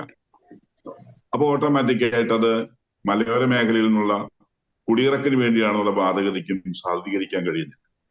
മൂന്നാമത്തെ തലം വന്നത്, മണിപ്പൂർ വിഷയത്തിൽ വന്നത്, അവിടുത്തെ ഈ പറയുന്ന ഗോത്രങ്ങൾ തമ്മിലുള്ള ഫൈറ്റ്. അത് കാലാകാലങ്ങളായി നിലനിൽക്കുന്നതാണ്. കോൺഗ്രസ് ഭരിക്കുമ്പോഴും ഉണ്ട്, BJP ഭരിക്കുമ്പോഴും ഉണ്ട്. ഗോത്രങ്ങൾ തമ്മിലുള്ള ഫൈറ്റിന് ഒരു ലോജിക്കൽ എൻഡ് അവർ ആഗ്രഹിക്കാറുള്ളൂ. ഒന്നുകിൽ പരാജയം അല്ലെങ്കിൽ വിജയം. അതുവരെ ആ ഫൈറ്റ് തുടർന്നുകൊണ്ടിരിക്കും. അത് ഇതിനു മുമ്പും ഇഷ്ടം പോലെ ഉണ്ടായിട്ടുണ്ട്. അതൊക്കെ ആ കാലഘട്ടത്തിൽ ഇത്രമാത്രം പ്രോമിനന്റ് ആയിട്ട് നമ്മുടെ പൊതുസമൂഹത്തിലേക്ക് വന്നില്ല. പക്ഷെ സോഷ്യൽ മീഡിയയും ദൃശ്യമാധ്യമങ്ങളും ഒക്കെ കൂടുതൽ സജീവമായപ്പോൾ ഈ കാലഘട്ടത്തിൽ അത് കൂടുതൽ പുറത്തേക്ക് വരുന്നുണ്ട് എന്നുള്ളത് യാഥാർത്ഥ്യമാണ്. പക്ഷെ അങ്ങനെ ഉണ്ടായ ആ ഫൈറ്റിനെ ട്രിഗർ ചെയ്യത്തക്ക വിധത്തിൽ, പ്രോത്സാഹിപ്പിക്കത്തക്ക വിധത്തിൽ അകത്തു നിന്നുള്ള തീവ്രവാദ പ്രസ്ഥാനങ്ങളും പുറമേ നിന്ന് നുഴഞ്ഞുകയറ്റക്കാരായിട്ടുള്ള തീവ്രവാദ പ്രസ്ഥാനങ്ങളും ഒക്കെ, ഭീകര പ്രസ്ഥാനങ്ങളും ഒക്കെ അതിൽ ഇടപെട്ടിട്ടുണ്ട്. അതിനെ വേണ്ട വിധത്തിൽ കൈകാര്യം ചെയ്ത് നിയന്ത്രിക്കുന്നതിലും ഇവരെ ഒരു മേശയ്ക്ക് ചുറ്റുമിരുത്തി പരിഹാരം കണ്ടെത്തുന്നതിലും മണിപ്പൂർ ഗവൺമെന്റ് പരാജയമായിരുന്നു എന്നുള്ളത് എല്ലാവർക്കും അറിയാം. തീർച്ചയായിട്ടും അതിന്റെ അപജയമാണ്. അവിടെ കേന്ദ്രം കൃത്യമായിട്ട് ഇടപെടുകയും ആ നടപടി സ്വീകരിപ്പിക്കുകയും ചെയ്യേണ്ടതായിരുന്നുള്ള വാദഗതിക്കും തീർച്ചയായിട്ടും മുന്നേയുള്ളതാണ്. പക്ഷേ മണിപ്പൂർ വിഷയത്തെ കുറിച്ച് നമ്മൾ ചിന്തിക്കുമ്പോൾ അവിടെ ക്രൈസ്തവർ പീഡിപ്പിക്കപ്പെടുന്നു എന്ന് പറയുമ്പോൾ, പീഡനം എന്ന് പറയുന്നത് രണ്ട് ഗോത്രങ്ങൾ തമ്മിലുള്ള ഏറ്റുമുട്ടലുകളുള്ള ഈ വിഷയം മാത്രമല്ല. കേരളത്തിൽ ക്രൈസ്തവർക്ക് പീഡനമില്ലേ? ഛത്തീസ്ഗഡിലെ ക്രൈസ്തവ സമൂഹത്തിന് ഈ കാലഘട്ടത്തിൽ പീഡനങ്ങൾ ഉണ്ടായിട്ടില്ലേ? എന്തേ അത് പ്രഘോഷിക്കാൻ അല്ലെങ്കിൽ അതിനെതിരെ നിലകൊള്ളാൻ തയ്യാറാകുന്നില്ല? മണിപ്പൂരിനെ കുറിച്ച് കരയുന്നവരെ എന്തുകൊണ്ടാണ് മണിപ്പൂരിലെ ഈ രാജ്യത്തിന്റെ സ്വന്തം സഹോദരങ്ങൾ ഇതുപോലെ പടവെട്ടി മരിക്കുമ്പോൾ അതിനുവേണ്ടി ശക്തമായ നിലകൊണ്ടുകൊണ്ട് നിലപാടുകൾ എടുത്തുകൊണ്ട് പൊതുസമൂഹത്തിലേക്ക് ഇറങ്ങാനും പൊതുസമൂഹത്തെ അതിനെതിരെ ഉണർത്താൻ തയ്യാറാകാതെ നിന്നത്. അതേസമയത്ത് ഹമാസ് തീവ്രവാദികൾ, ആ തീവ്രവാദ പ്രസ്ഥാനങ്ങള് നിരപരാധികളെ കൊന്നപ്പോൾ ആ നിരപരാധികളെ കൊന്ന ഹമാസ് തീവ്രവാദികളെ അനുകൂലിച്ചുകൊണ്ട് പാലസ്തീന്റെ മറവില് ഇവിടെ വലിയ പ്രക്ഷോഭങ്ങൾ ഈ രാഷ്ട്രീയ പാർട്ടികളൊക്കെ സംഘടിപ്പിക്കുന്നത് നമ്മൾ കാണുകയും ചെയ്തല്ലോ. അപ്പൊ ഇതിനകത്തൊരു ഇരട്ടത്താപ്പുണ്ട്, രാഷ്ട്രീയമുണ്ട്. താങ്കൾ സൂചിപ്പിച്ച ഈ സജി ചെറിയാന്റെ കേസ്, സജി ചെറിയാൻ അത് ഒരു വിടുവായത്തമായിട്ട് പറഞ്ഞതാണ് എന്ന് ഞാൻ കണക്കാക്കുന്നില്ല. കാരണം ബോധപൂർവം ഈ പറയുന്ന പോലെ മുള്ളുകൊണ്ട് മുള്ളെടുക്കുന്ന വിധത്തിൽ ചെയ്തതായിട്ട് എനിക്ക് തോന്നുന്നത്. കാരണം ഇദ്ദേഹം ഇതിനു മുമ്പ് പല പ്രാവശ്യം ഇത്തരം വിടുവായത്തങ്ങൾ ഇറക്കിയിട്ടുണ്ട്. മന്ത്രിയുടെ സംസ്കാരശൂന്യമായ ഒരു മന്ത്രി സാംസ്കാരിക ഘടന സാംസ്കാരിക മന്ത്രിയായിട്ട് ഇരിക്കുക എന്ന് പറയുന്നത് തന്നെ അപമാനമാണ്. അത്തരത്തിലിരിക്കുന്ന ഒരു വ്യക്തി ഇത് വിളിച്ചു പറയുമ്പോൾ ഒന്നുകിൽ മുഖ്യമന്ത്രി അദ്ദേഹത്തെ തിരുത്തണം, അല്ലെങ്കിൽ പാർട്ടി അദ്ദേഹത്തെ തിരുത്തണം. ഒരു പാർട്ടി ഓഫീസിന്റെ ഉദ്ഘാടനത്തിലാണെന്ന് ഇത് കേട്ടത്. അപ്പൊ അത് തിരുത്താൻ തയ്യാറാകാത്തടത്തോളം കാലം ഇതിന്റെ ഉള്ളിലുള്ള അന്തർധാര താങ്കൾ പറഞ്ഞതുപോലെ സംശയിക്കേണ്ടിയിരിക്കുന്നു എന്ന് പറയേണ്ടി വരും. വെറും 2 വാക്കുകൾ മാത്രമേ പുള്ളി പിൻവലിച്ചിട്ടുള്ളൂ. കേക്കും വൈനും എന്നുള്ള ആ വാക്ക് മാത്രം. കേക്കും വൈനും എന്നല്ല പറയുന്നത്, മുന്തിരി വാറ്റിയതെന്നാണ് പറയുന്നത്. മുന്തിരി വാറ്റുക എന്ന് പറഞ്ഞാല് അവരുദ്ദേശിക്കുന്ന മറ്റൊരർത്ഥത്തിലാണ്, മത്ത് പിടിച്ച് രോമാഞ്ചം കൊണ്ടുവന്ന മട്ടിലാണ്.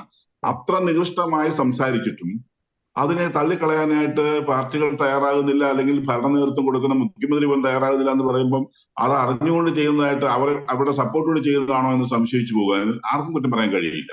കാരണം നമുക്കറിയാം, നമ്മുടെ മുഖ്യമന്ത്രി തന്നെ മുമ്പ് ഒരു അഭിവന്ദ്യ പിതാവിനെ കുറിച്ച് വളരെ മോശമായ പദപ്രയോഗം നടത്തിയിട്ടുള്ള ആളാണ്. അത് നമുക്കറിയാവുന്ന കാര്യമാണ്. അന്ന് ഒരുപാട് പ്രശ്നങ്ങൾ ഉണ്ടായിട്ടുള്ളതാണ്. പക്ഷെ തിരുത്തലുകൾ വേണ്ടിടത്ത് തിരുത്തുവാൻ അവർ തയ്യാറാകുന്നില്ല.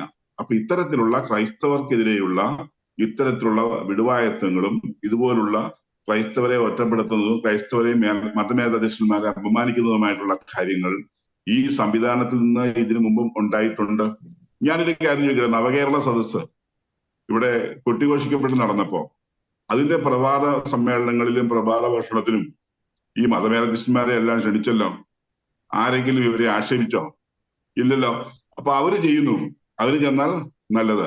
പ്രധാനമന്ത്രി വിരുന്നിന് ക്ഷണിച്ചു, അതിന് പോയി കഴിഞ്ഞാൽ തെറ്റ്. ഞങ്ങൾ ചെയ്യുന്ന ഒക്കെ ശരി, ഞങ്ങൾ കാണിക്കുന്ന വൃത്തികേടുകൾ അതോ അല്ലെങ്കിൽ ഞങ്ങൾ ചെയ്യുന്ന ശരിയെന്ന് കരുതുന്ന കാര്യങ്ങൾ ഞങ്ങളുടെ പ്രത്യയ ശാസ്ത്രം. മറ്റുള്ളവരെ ചെയ്യുന്നത് അത് അവർ ചെയ്യുന്നതിനെ മറ്റുള്ളവർ ചെയ്തു കഴിഞ്ഞാൽ അത് തെറ്റാണെന്ന പ്രത്യയ ശാസ്ത്രം. അവർക്ക് ഒരു അസഹിഷ്ണുതയുടെ രാഷ്ട്രീയം അതിനകത്തുണ്ട്. ഈ അസഹിഷ്ണുതയുടെ രാഷ്ട്രീയത്തിലൂടെ ഒരു ധ്രുവീകരണം, ഒരു സാമുദായിക ധ്രുവീകരണം അവർ ലക്ഷ്യം വെക്കുന്നുണ്ട്. അതുകൊണ്ടാണ് ഞാൻ പറയാൻ കാരണം, ഇപ്പോ ഇവിടെ ഉദാഹരണത്തിന് മുൻ മന്ത്രിയായിരുന്ന KT ജലീലിന്റെ പ്രഭാഷണം നമ്മൾ കേട്ടതാണല്ലോ. KT ജലീലിന്റെ സംഭാഷണം, അദ്ദേഹവും ഇതേ ഭാഷയിലാണ് സംസാരിച്ചത്. അപ്പൊ ഈ ഒരു വശത്ത് KT ജലീൽ സംസാരിക്കുന്നു, മറുവശത്ത് ഈ പറയുന്ന സജി ചെറിയാൻ സംസാരിക്കുന്നു. അതേ സമയത്ത് ചാഴികാടനെ പോലുള്ള ആളുകൾ പ്രശ്നങ്ങൾ ഉയർത്തുമ്പോൾ അതിനെ ആക്ഷേപിക്കുന്നു. അങ്ങനെ വാസ്തവത്തിൽ ഈ സമുദായാംഗങ്ങളെ കൊണ്ടോ അല്ലെങ്കിൽ ഇതര സമുദായങ്ങളെ കൊണ്ടോ ആക്ഷേപിപ്പിക്കുന്ന ഒരു രീതിയിലേക്ക് ഭരണ സംവിധാനങ്ങൾ തരം താഴുന്നു. അത് നമുക്ക് കാണാതിരിക്കാൻ കഴിയില്ല. അതൊരു ജനാധിപത്യ ഭരണക്രമത്തിൽ ഭൂഷണമായിട്ടുള്ള കാര്യവുമല്ല. ഞാൻ ചോദിക്കട്ടെ, മാർക്സിസ്റ്റ് പാർട്ടിയാണല്ലോ കേരളം ഭരിക്കുന്നത്, അല്ലെങ്കിൽ മാർക്സിസ്റ്റ് ലീഡറാണല്ലോ. കമ്മ്യൂണിസ്റ്റ് പാർട്ടി ലോകത്തിലുടനീളം കൊല ചെയ്യപ്പെട്ടിരിക്കുന്ന സാധാരണ നിഷ്കളങ്കരായിട്ടുള്ള എന്തുമാത്രം ആളുകളുണ്ട് കമ്മ്യൂണിസ്റ്റ് പാർട്ടിയാൽ. സ്റ്റാലിന്റെ യുഗത്തില് 4.25 കോടി ജനങ്ങൾ മരിച്ചെന്നാണ് ഞാൻ ഒരിടത്ത് വായിച്ചത്. മാവോയുടെ കാലഘട്ടത്തിൽ 3 കോടിയിലധികം ജനങ്ങൾ കൊല ചെയ്യപ്പെട്ടു. ഇതിനകത്ത് നല്ലൊരു വിഭാഗം ക്രൈസ്തവരായിരുന്നു. പക്ഷെ അത്തരം ക്രൈസ്തവരെ കൊന്നതുകൊണ്ട് ഈ പാർട്ടിയിലേക്ക് ഇനി ഒരിക്കലും പോയിട്ടില്ല എന്ന് ക്രൈസ്തവ സമൂഹം ഇതിടില്ല. ആ പാർട്ടി എന്തുമായിക്കൊള്ളട്ടെ, ഭരണത്തിൽ ജയിച്ചു വന്നു കഴിഞ്ഞാൽ ജനപ്രതിനിധിയാണ്, മുഖ്യമന്ത്രിയാണ്, അദ്ദേഹം വിളിക്കുന്ന കാര്യങ്ങൾക്ക് നമ്മൾ പോകാറുണ്ട്. അത് പ്രധാനമന്ത്രിയാണെങ്കിലും പാർട്ടി ഏതുമായിക്കൊള്ളട്ടെ, പ്രധാനമന്ത്രി വിളിച്ചാൽ പോകും. അതിനെന്തെങ്കിലാണ് അസഹിഷ്ണുത. അപ്പൊ ഇവിടെ ക്രൈസ്തവ സമൂഹത്തെ പാർശ്വവൽക്കരിച്ചുകൊണ്ട് ക്രൈസ്തവ സമൂഹവും ഇതര സമൂഹവും തമ്മിലുള്ള ഒരു സെപ്പറേഷൻ, ഒരു പോളറൈസേഷൻ, ഒരു ധ്രുവീകരണം നടത്താനുള്ള പരിശ്രമത്തിന്റെ ഭാഗമാണത്. അത് വളരെയധികം എന്താ പറയുക, വിഷം ചീറ്റുന്ന ഒരു സ്റ്റേറ്റ്മെന്റ് ആണത്. നമ്മളിത് നിസ്സാരമായി കാണരുതെന്നാണ് എന്റെ അഭിപ്രായം. വിഷം ചീറ്റുന്ന സ്റ്റേറ്റ്മെന്റ് ആണ്. മറ്റാരെയോ പ്രീണിപ്പിക്കാൻ വേണ്ടി ക്രൈസ്തവ സമൂഹത്തെ ആക്ഷേപിച്ചുകൊണ്ട് ഇത്തരത്തിൽ ചെയ്യുന്നത് സമൂഹത്തെ ധ്രുവീകരണം, മത ധ്രുവീകരണം ഉണ്ടാക്കാൻ, അല്ലെങ്കിൽ സമൂഹത്തിൽ ഇത്തരത്തിലുള്ള ധ്രുവീകരണം ഉണ്ടാക്കാനുള്ള ശ്രമത്തിന്റെ ഭാഗമായി കാണാൻ കഴിയുള്ളൂ. അതിനെ ശക്തമായിട്ട് അവലംബിക്കേണ്ടതും എതിർക്കേണ്ടതുമാണ് ഇവിടെ ഈ പറയുന്ന സോക്കോൾഡ് പുരോഗമന സാഹിത്യകാരന്മാരായാലും പുരോഗമന പാർട്ടികളായാലും അത് നടക്കുന്നില്ല എന്നുള്ളത് കൊണ്ട് ഇതിൻ്റെ ഉള്ളിൽ ആരെങ്കിലും അന്തർധാര ഉണ്ടെന്ന് സംശയിച്ചാൽ അതിനെ ഒരിക്കലും തള്ളിക്കളയാൻ കഴിയില്ല, അതിനെ ഒരിക്കലും ഇല്ല എന്ന് നമുക്ക് പറയാൻ കഴിയില്ല എന്നുള്ളത് എൻ്റെ. തീർച്ചയായും ഒരു വിഭാഗത്തെ പ്രീതിപ്പെടുത്തുവാൻ വേണ്ടി മറ്റൊരു വിഭാഗത്തെ വളരെ മോശമായി ചിത്രീകരിക്കുന്ന ഒരു പ്രവണതയുടെ പിന്നിൽ ഉറപ്പായിട്ടും ചില അന്തർനാടകങ്ങൾ ഉണ്ടെന്നുള്ള കാര്യത്തിൽ സംശയമൊന്നുമില്ല. ഫാദർ ഫിലിപ്പ് കാവിയിൽ, ഈ മണിപ്പൂർ നിങ്ങൾ മറക്കുന്നത് എന്ത് എന്നാണ് ക്രൈസ്തവ നേതൃത്വത്തോട് ഇവിടുത്തെ ഇടത് വലത് മുന്നണികൾ ചോദിക്കുന്നത്. പക്ഷേ ക്രൈസ്തവർക്ക് ഇവിടെ മറക്കാൻ പറ്റാത്ത മറ്റു പല സംഭവങ്ങളും ഉണ്ട്. ഉദാഹരണത്തിന് പാലാപിതാവിനെ ജയിലിൽ അടയ്ക്കണമെന്ന് പറഞ്ഞ് ബഹളം വെച്ച പ്രതിപക്ഷ നേതാവിന്റെ പ്രസ്താവന, അതുപോലെ ഹഗിയ സോഫിയ വിഷയത്തിൽ എടുത്ത നിലപാടുകൾ, ഇങ്ങനെ പല വിഷയങ്ങളിലും ക്രൈസ്തവ സമൂഹത്തിന് ഒരിക്കലും മറക്കാൻ പറ്റാത്ത ചില കാര്യങ്ങളുണ്ട് ഇവിടെ.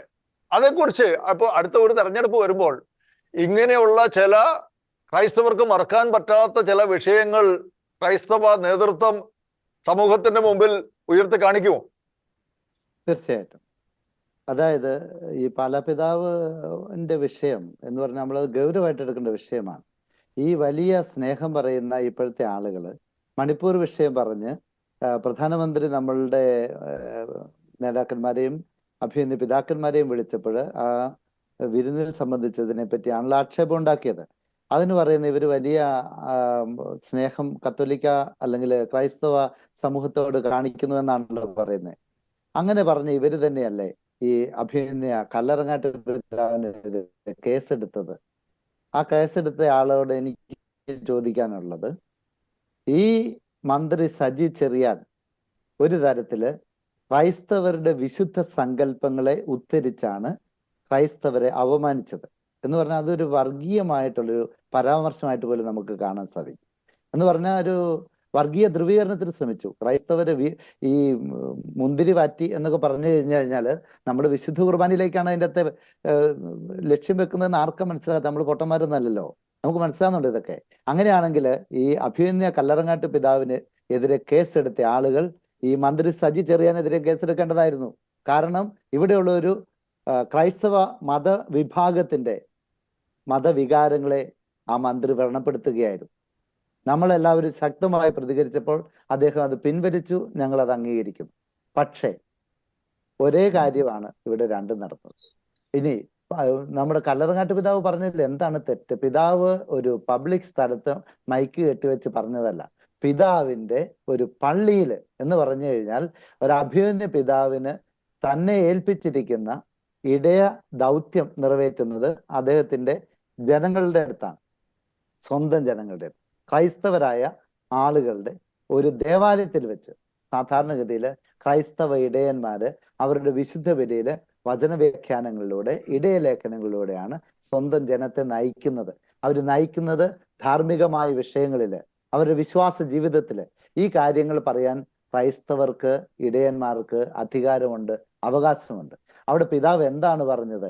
നമ്മുടെ വിശ്വാസത്തെ നമ്മൾ സംരക്ഷിക്കണം, നമ്മുടെ ആളുകള് വിശ്വാസത്തിൽ നിന്ന് വ്യതിചലിക്കുന്നതിനെ കുറിച്ച് നമ്മൾ അലേർട്ടായിരിക്കണമെന്നാണ് പറഞ്ഞത്. അത് പറയാനുള്ള അവകാശവും അധികാരവും ആ പിതാവിനുണ്ട്. അത് നിങ്ങളെ എന്ന് പറഞ്ഞു കഴിഞ്ഞാൽ അതിനെതിരെ ശബ്ദിക്കുന്നവര് എന്തിനാണ് ഇത് പബ്ലിക്കിലേക്ക് വലിച്ചിഴക്കുന്നത്? ഒരു മോസ്കില് ഒരു മുസ്ലിം പുരോഹിതൻ പറഞ്ഞത് ഞങ്ങളാരും പോയി ചെവിയോർത്തിരുന്നിട്ട് അതിനെപ്പറ്റി വിശകലനം ചെയ്യാൻ പോകുന്നില്ല. അവരുടെ ജനത്തോട് പറയുന്നത് എന്താണെന്ന് ഞങ്ങൾ അന്വേഷിക്കുന്നില്ല. ഞങ്ങളുടെ അല്ലെങ്കിൽ ക്രൈസ്തവരെ പഠിപ്പിക്കാൻ അവകാശവും അധികാരവും ഇല്ല. ക്രൈസ്തവ മേലധ്യക്ഷന്മാര് ക്രൈസ്തവരുടെ കൂട്ടായ്മയിൽ പറഞ്ഞ കാര്യം അവരുടെ വിശ്വാസത്തിന് വേണ്ടിയുള്ള കാര്യമാണ്. ആ നിലപാടിനോട് ഇവിടെ കത്തോലിക്ക കോൺഗ്രസ് ചേർന്ന് നിൽക്കുകയാണ്. ഇനി മുതൽ ഇങ്ങനെ ഒറ്റപ്പെടുത്തി ആക്രമിക്കാവുന്ന ആരും വ്യാമോഹിക്കണ്ട. കത്തോലിക്ക കോൺഗ്രസ് എന്ന സമുദായ സംഘടന ഈ സമുദായത്തിലെ അഭിമന്യ പിതാക്കന്മാരോടൊപ്പവും സമുദായ നേതാക്കന്മാരോടൊപ്പവും ശക്തമായിട്ടുണ്ട്. ഇനി ഇലക്ഷന്റെ കാര്യം വരുന്നു. ഇലക്ഷന്റെ കാര്യം വരുമ്പോൾ ഞങ്ങൾ ശക്തമായി നിലപാടെടുക്കും. നമുക്കെതിരെ ആര് പ്രവർത്തിക്കുന്നു എന്ന് നമ്മൾ മനസ്സിലാക്കുന്നു. ഞാൻ കഴിഞ്ഞ ഒരു ചാനൽ ചർച്ചയിൽ കൃത്യമായി പറഞ്ഞിരുന്നു. ഈ കഴിഞ്ഞ കാലഘട്ടത്തിൽ ഞങ്ങൾ വളരെ കൃത്യമായി നിരീക്ഷിച്ചിട്ടുണ്ട്. ആര് ആത്മാർത്ഥമായി കൂടെ നിൽക്കും, ആര് വാക്കുകൾ പറഞ്ഞ് പറ്റിക്കും. ഇനി അത് നടക്കുകയല്ല. ക്രൈസ്തവ കൂട്ടായ്മയെ ഒരുമിച്ച് നിർത്താൻ കത്തോലിക്ക കോൺഗ്രസ് എന്ന സമുദായ സംഘടനയുണ്ട്. ഈ സമുദായ സംഘടനയെ അവഗണിക്കാൻ ആർക്കും ഇനി സാധിക്കുകയല്ല. ഇവിടെ കത്തോലിക്ക കോൺഗ്രസ് ക്രൈസ്തവർക്ക് വേണ്ടി മാത്രമല്ല എന്നുകൂടെ പറയാൻ ഞാൻ ആഗ്രഹിക്കുകയാണ്. ഈ സമൂഹത്തിലെ സാധാരണക്കാർക്കും വേദന അനുഭവിക്കുന്നവർക്കും കർഷകർക്കും വേണ്ടി കൂടിയാണ് ഈ കത്തോലിക്ക കോൺഗ്രസ് ശബ്ദിക്കുന്നത്. അതിന് കാരണമുണ്ട്. കാരണം ഈ സഭ എന്ന് പറഞ്ഞാൽ അടിസ്ഥാനപരമായിട്ട് പാവപ്പെട്ടവന്റെയും പുറന്തള്ളപ്പെട്ടവന്റെയും പക്ഷത്താണ്. അത് യേശുക്രിസ്തു നമ്മളെ പഠിപ്പിച്ചേക്കുന്നതാണ്. ആ പക്ഷത്ത് നമുക്ക് മാറി നിൽക്കാൻ പറ്റിയല്ല. ആരൊക്കെ എന്തൊക്കെ പറഞ്ഞാലും ഈ ലോക ചരിത്രത്തിലെ പാവപ്പെട്ടവർക്ക് വേണ്ടി പ്രവർത്തിച്ചിട്ടുള്ള സംവിധാനമാണ് സഭാ സംവിധാനങ്ങള്. ഇവിടെ മാർപ്പാപ്പന്മാരുടെ ചാക്രിക ലേഖനങ്ങൾ പരിശോധിച്ചാൽ നമുക്ക് മനസ്സിലാക്കും. ഇവിടെ അടിസ്ഥാനപരമായി വേതനം കൊടുക്കണമെന്ന് പറഞ്ഞത് ആരാണ് ആദ്യമായിട്ട്? അത് പരിശുദ്ധ പിതാക്കന്മാരാണ്. അത് നമുക്ക് തമസ്കരിക്കാൻ പറ്റിയല്ല. ഞങ്ങള് സെമിനാരി പഠിക്കുമ്പോൾ തന്നെ ഈ പറഞ്ഞ സാമൂഹിക നീതി സങ്കല്പത്തെ കുറിച്ച് പഠിക്കുന്നത് അവിടെ ക്രൈസ്തവന് മാത്രം നീതി കിട്ടണം എന്നല്ല പഠിപ്പിക്കുന്നത്, എല്ലാവർക്കും നീതി കിട്ടണം. പക്ഷെ ക്രൈസ്തവനെ അവഗണിക്കാനും പാടില്ല. ഇവിടെ വരുന്ന ഒരു ഇരട്ടത്താപ്പ് എന്ന് പറഞ്ഞു കഴിഞ്ഞാൽ ക്രൈസ്തവര് ന്യൂനപക്ഷമാണെന്ന് മനസ്സിലാക്കി ക്രൈസ്തവരെ വളരെ ഭംഗിയായിട്ട് സൈഡാക്കുകയാണ്. അതിനുള്ള പ്രതിവിധി എന്താണ് എന്ന് ചോദിച്ചാൽ നേരത്തെ ചോദിക്കുന്നത് കേട്ടു. അപ്പൊ നമ്മൾ ആരുടെ പക്ഷത്ത് നിൽക്കും? ആരുടെ പക്ഷത്ത് നിൽക്കും എന്ന് പറഞ്ഞാൽ ഞാൻ പറഞ്ഞു, നമ്മൾ ഇനി ഈ ക്രൈസ്തവർക്കും സാധാരണക്കാർക്കും ഉന്നതി ഉണ്ടാകാൻ ആര് പ്രവർത്തിക്കുന്നു? ഇവിടെ മറ്റു സംവിധാനങ്ങളുണ്ടല്ലോ. ആരതിന് മുന്നോട്ട് വരുന്നത് അവരെ നമ്മൾ സംരക്ഷിക്കും, അവരുടെ കൂടെ നിൽക്കും. ഇനി ഇലക്ഷനുകളുടെ കാര്യം, ഒരാളെ ഒരുമിച്ച് ഒറ്റയ്ക്ക് നിന്ന് ജയിപ്പിക്കാൻ നമുക്ക് സാധിക്കുകയില്ല എന്നുള്ളത് ശരിയാണ്. നമ്മളുടെ അല്ലെങ്കിൽ അത്രമാത്രം മൃഗീയ ഭൂരിപക്ഷമുള്ള ചില കൺസിസ്റ്റൻസികളുണ്ട്, അവിടെ നമുക്ക് സാധിക്കും. മറ്റ് സ്ഥലങ്ങളിൽ നമ്മൾ നമ്മുടെ ആളുകളെ കൂട്ടി നിർത്തി നമുക്കെതിരായി പ്രവർത്തിക്കുന്നവർക്കെതിരായി പ്രവർത്തിക്കും. ഞാനൊരു രാഷ്ട്രീയ പാർട്ടി എടുത്തു പറയുന്നില്ല. കർഷകരും സാധാരണക്കാരനും ക്രൈസ്തവനും അനുകൂലമായിട്ട് ആര് നിലപാട് സ്വീകരിക്കുന്നുവോ അവരുടെ കൂടെ നമ്മൾ നിലപാട് സ്വീകരിക്കും. ഓക്കെ. ശ്രീ ടോണി ചിറ്റിലപ്പള്ളി, കേരളത്തിൽ നിന്ന് 1-2 പാർലമെന്റ് സീറ്റുകൾ BJPയുടെ വലിയ ഒരു ലക്ഷ്യമാണ്. ഇന്നലെ നരേന്ദ്രമോദി തൃശ്ശൂരിൽ വന്നത് തന്നെ വാസ്തവത്തിൽ അങ്ങനെ ഒരു ലക്ഷ്യം അതിൻ്റെ പിന്നിലുണ്ട് എന്നുള്ള കാര്യത്തിൽ നമുക്ക് സംശയമൊന്നുമില്ല. സ്ത്രീകളുടെ വലിയ ഒരു കൂട്ടായ്മ രൂപീകരിച്ചുകൊണ്ട് സിനിമാ നടി ശോഭന, വ്യവസായ പ്രമുഖ ബീന കണ്ണൻ, സാധാരണക്കാരായ പാവപ്പെട്ടവരുടെ ഒരു പ്രതീകമെന്ന നിലയിൽ അടുത്ത കാലത്ത് വൈറലായ മറിയക്കുട്ടി അമ്മച്ചി, ഇവരെ എല്ലാം കൂടെ ഉൾപ്പെടുത്തി ഒരു വലിയ കൂട്ടത്തെ കൊണ്ടുവന്ന് ശ്രദ്ധയാകർഷിക്കുകയുണ്ടായി. അപ്പോൾ ഒരു ചോദ്യം ഇതാണ്, ഈ സുരേഷ് ഗോപി ഇപ്രാവശ്യം തൃശ്ശൂർ അങ്ങ് എടുക്കാനുള്ള ഒരു സാധ്യത കാണുന്നുണ്ടോ? തീർച്ചയായിട്ടും. ഈ തൃശ്ശൂർ ലോക്സഭാ മണ്ഡലത്തെ കുറിച്ച് പറയുമ്പോൾ തൃശ്ശൂർ ലോക്സഭാ മണ്ഡലം ശരിക്കും ഒരു ക്രൈസ്തവരും ഹിന്ദു വിഭാഗവും തമ്മിൽ ഇടകലർന്ന് നിൽക്കുന്ന ഒരു സമൂഹമാണ്. ടൗൺ പരിസരത്ത് ക്രൈസ്തവർ അധികവും. സുരേഷ് ഗോപിയെ കുറിച്ച് പറയുകയാണെങ്കിൽ ഞാൻ ഇന്നലെ ഒരു ചർച്ചയിൽ പറഞ്ഞു, അദ്ദേഹം 2 തെരഞ്ഞെടുപ്പുകളിൽ അദ്ദേഹം നിന്നു. ആദ്യത്തെ തെരഞ്ഞെടുപ്പിൽ അദ്ദേഹം വളരെയധികം വോട്ടുകൾ നേടിയിട്ടുണ്ട്, സത്യമാണ്. അതിനുശേഷം നടന്ന ലോക്സഭയിൽ അദ്ദേഹം നിന്നു. അദ്ദേഹം 2,93,000 വോട്ടുകളാണ് BJPക്ക് വേണ്ടി നേടിയത്. അതിലൊരു കാര്യമുണ്ട്, ഈ ഇത്രയും വോട്ടിംഗ് ഒരു പാറ്റേൺ അദ്ദേഹത്തിന് അനുകൂലമായി വന്നത് BJP ആയതുകൊണ്ടോ അല്ലെങ്കിൽ അദ്ദേഹത്തിന്റെ ഒരു ആക്ടർ എന്ന നിലയ്ക്കുള്ള ഒരു മാസ്മരികത കൊണ്ടൊന്നും അല്ല. കാരണം അദ്ദേഹം ആദ്യത്തെ മത്സരത്തിൽ അദ്ദേഹം പരാജയപ്പെട്ടിട്ടും അദ്ദേഹം തൃശ്ശൂർ മണ്ഡലത്തിൽ ക്യാമ്പ് ചെയ്ത് അവിടെയുള്ള സാധാരണക്കാരായ ജനങ്ങളുടെ ഒപ്പം നിന്ന് പ്രവർത്തിച്ചതിന്റെ ഫലമാണ് അദ്ദേഹത്തിന് 2,93,000 വോട്ട് നേടാൻ സാധിച്ചത്. അദ്ദേഹത്തിന് അവിടെ ഒരു ഓഫീസുണ്ട് തൃശ്ശൂർ നഗരത്തില്. അദ്ദേഹം അവിടുത്തെ ഓരോ കാര്യങ്ങളിലും അദ്ദേഹം വർഷങ്ങളായിട്ട് ഇപ്പോൾ ഇടപെടുന്നുണ്ട്. അപ്പോൾ നമ്മളൊരു കാര്യം മനസ്സിലാക്കുന്നത്, ഇത് BJPയുടെ വിജയമായിട്ട് നമുക്ക് മൊത്തം പറയാൻ പറ്റില്ല. ഇപ്പൊ സുരേഷ് ഗോപി അടുത്ത തെരഞ്ഞെടുപ്പിൽ ഒരുപക്ഷെ അദ്ദേഹത്തിന് നല്ല സാധ്യത ഞാൻ കൽപ്പിക്കുന്നുണ്ട്. കാരണം അദ്ദേഹം ഒരു മനുഷ്യ സ്നേഹിയാണ്. ജനങ്ങളുടെ പ്രശ്നങ്ങൾ ചേർത്ത് നിർത്തി. ഇപ്പൊ ഇവിടെ കഴിഞ്ഞ പ്രാവശ്യം കരുവന്നൂര് സഹകരണ ബാങ്കിന്റെ അഴിമതി പുറത്തു വന്നപ്പോൾ അദ്ദേഹം സാധാരണ മനുഷ്യനെ പോലെ അവിടെ നിന്ന് തൃശ്ശൂർ നഗരത്തിലേക്ക് ഒരു പദയാത്ര നടത്തി. അപ്പോൾ അദ്ദേഹത്തിന് തീർച്ചയായിട്ടും അദ്ദേഹത്തിന്റെ ഒരു സ്വീകാര്യത എല്ലാ പാർട്ടികളുടെ ഇടയിലും ഉണ്ട്. ഇപ്പൊ CPM എന്നോ അല്ലെങ്കിൽ കോൺഗ്രസ് എന്നോ നമ്മൾ പറഞ്ഞിട്ട് കാര്യമില്ല. പ്രത്യേകിച്ച് യുവജനങ്ങളുടെ ഇടയിലും സ്ത്രീകളുടെ ഇടയിലും ശക്തമായിട്ടുള്ള സാന്നിധ്യം സുരേഷ് ഗോപി എന്ന ഒരു കാൻഡിഡേറ്റിന് ഉണ്ട് എന്നുള്ളത് സത്യമാണ്. അതായത് അങ്ങ് പറഞ്ഞു വരുന്നത് BJP-ക്കാരനായ സുരേഷ് ഗോപിക്കല്ല, മറിച്ച് മനുഷ്യസ്നേഹിയായ സുരേഷ് ഗോപിക്ക് ഒരു വലിയ സാധ്യത തൃശ്ശൂരിൽ കാണുന്നുണ്ട് എന്നാണോ പറഞ്ഞു വരുന്നത്? തീർച്ചയായിട്ടും തീർച്ചയായിട്ടും. കാരണം ഞാൻ ഇവിടുത്തെ വോട്ടിംഗ് പാറ്റേൺ വളരെയധികം ശ്രദ്ധിക്കുന്ന ഒരാളാണ്, ഒരു വ്യക്തിയാണ്. കാരണം ഇതുവരെയുള്ള കാര്യങ്ങൾ നമ്മൾ പരിഗണിക്കുമ്പോൾ ഇപ്പൊ ഇന്നലെ പ്രധാനമന്ത്രി ഇവിടെ വന്നു, പ്രധാനമന്ത്രി അദ്ദേഹം യാത്ര ചെയ്തു. അപ്പൊ നമ്മളൊരു കാര്യം മനസ്സിലാക്കണം, പ്രധാനമന്ത്രി വന്നുകൊണ്ട് മാത്രമല്ല അദ്ദേഹം ഈ മണ്ഡലത്തിൽ ക്യാമ്പ് ചെയ്ത് സാധാരണക്കാരുടെ പ്രശ്നങ്ങൾ അദ്ദേഹം ഇടപെടുന്നുണ്ട്. കർഷകരുടെ പ്രശ്നങ്ങൾ ഇടപെടുന്നുണ്ട്, സാധാരണക്കാരുടെ പ്രശ്നം ഇടപെടുന്നുണ്ട്, അവർക്ക് ആശ്വാസം കൊടുക്കുന്നുണ്ട്. അപ്പൊ നമ്മളൊന്നും, അതായത് ജനങ്ങളുടെ ഒപ്പം പ്രവർത്തിക്കുന്നവന് അല്ലെങ്കിൽ ജനങ്ങളോട് താതാത്മ്യം നമ്മൾ പറഞ്ഞല്ലോ, ക്രൈസ്തവർക്ക് വേണ്ടി എന്ത്, ഇപ്പൊ സുരേഷ് ഗോപിയെ സംബന്ധിച്ച് പറയുകയാണെങ്കിൽ തൃശൂർ മണ്ഡലത്തില് ക്രൈസ്തവർക്ക് വേണ്ടി എന്ത് അദ്ദേഹം ചെയ്യും എന്നതിനെ ആശ്രയിച്ചിരിക്കും അദ്ദേഹത്തിന്റെ പ്രോസ്പെക്ട്സ് ഭാവിയിൽ. തീർച്ചയായിട്ടും എന്തെങ്കിലും ഒരു പാക്കേജ് ക്രൈസ്തവർക്ക് വേണ്ടി BJP മുന്നോട്ട് വെക്കുകയാണെങ്കിൽ തീർച്ചയായിട്ടും തൃശ്ശൂരിലെ ജനത തീർച്ചയായിട്ടും സുരേഷ് ഗോപിക്ക് വേണ്ടി നിലകൊള്ളുമെന്ന് പറയാൻ എനിക്ക് യാതൊരു മടിയില്ല. ഇനി BJP മുൻപോട്ട് വെക്കുന്ന ആ ഒരു രാഷ്ട്രീയം, പലപ്പോഴും ആ രാഷ്ട്രീയം ദേശീയമായിട്ടാണ് നമ്മൾ കാണേണ്ടത്. ഒരു പ്രാദേശികമായിട്ടുള്ള ഒരു രാഷ്ട്രീയമല്ല BJP മുൻപോട്ട് വെക്കുന്ന കാര്യം കൂടി നമ്മൾ ചിന്തിക്കണം. ഓക്കെ, അച്ഛനിടയ്ക്ക് എന്തോ പറയാൻ വേണ്ടി? ഞാൻ പറയാൻ വന്നത്, ഈ പറഞ്ഞ BJP-യുടെ ആളുകൾക്കാണേലും മാർക്സിസ്റ്റ് പാർട്ടിയുടെ ആളുകൾക്കാണേലും, അതായത് ഇടതുപക്ഷമാണേലും BJP പക്ഷമാണേലും, അവർക്കാണല്ലോ ഇപ്പൊ അധികാരമുള്ളത്. ഇവര് ഈ പ്രഖ്യാപനം കൊണ്ടിരിക്കുന്നത് എന്തിനാണ്? ഇപ്പം ഇലക്ഷൻ പ്രഖ്യാപിച്ചിട്ടില്ല. ഇപ്പൊ വളരെ കോൺക്രീറ്റ് ആയിട്ട് ഗവൺമെന്റ് തീരുമാനിച്ചാൽ അവർക്ക് കാര്യങ്ങൾ നടപ്പിൽ വരുത്താനുള്ള അധികാരവും ശക്തി ഇപ്പൊ ഉണ്ട്.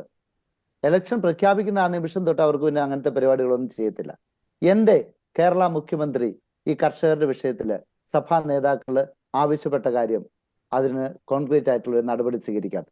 എന്റെ കേന്ദ്ര നേതാക്കള് കോൺക്രീറ്റ് ആയിട്ട് ക്രൈസ്തവരുടെ കാര്യത്തില്, കർഷകരുടെ കാര്യത്തില് സഭാ നേതാക്കള്, കത്തോലിക്ക കോൺഗ്രസ് ഉയർത്തിയ വിഷയങ്ങൾക്ക് ഒരു പരിഹാരം കണ്ടെത്തി ഇപ്പൊ പ്രഖ്യാപിക്കാത്തത്? അവിടെയാണ് നമ്മൾ ഈ ആളുകളുടെ ആത്മാർത്ഥത മനസ്സിലാക്കേണ്ടത്.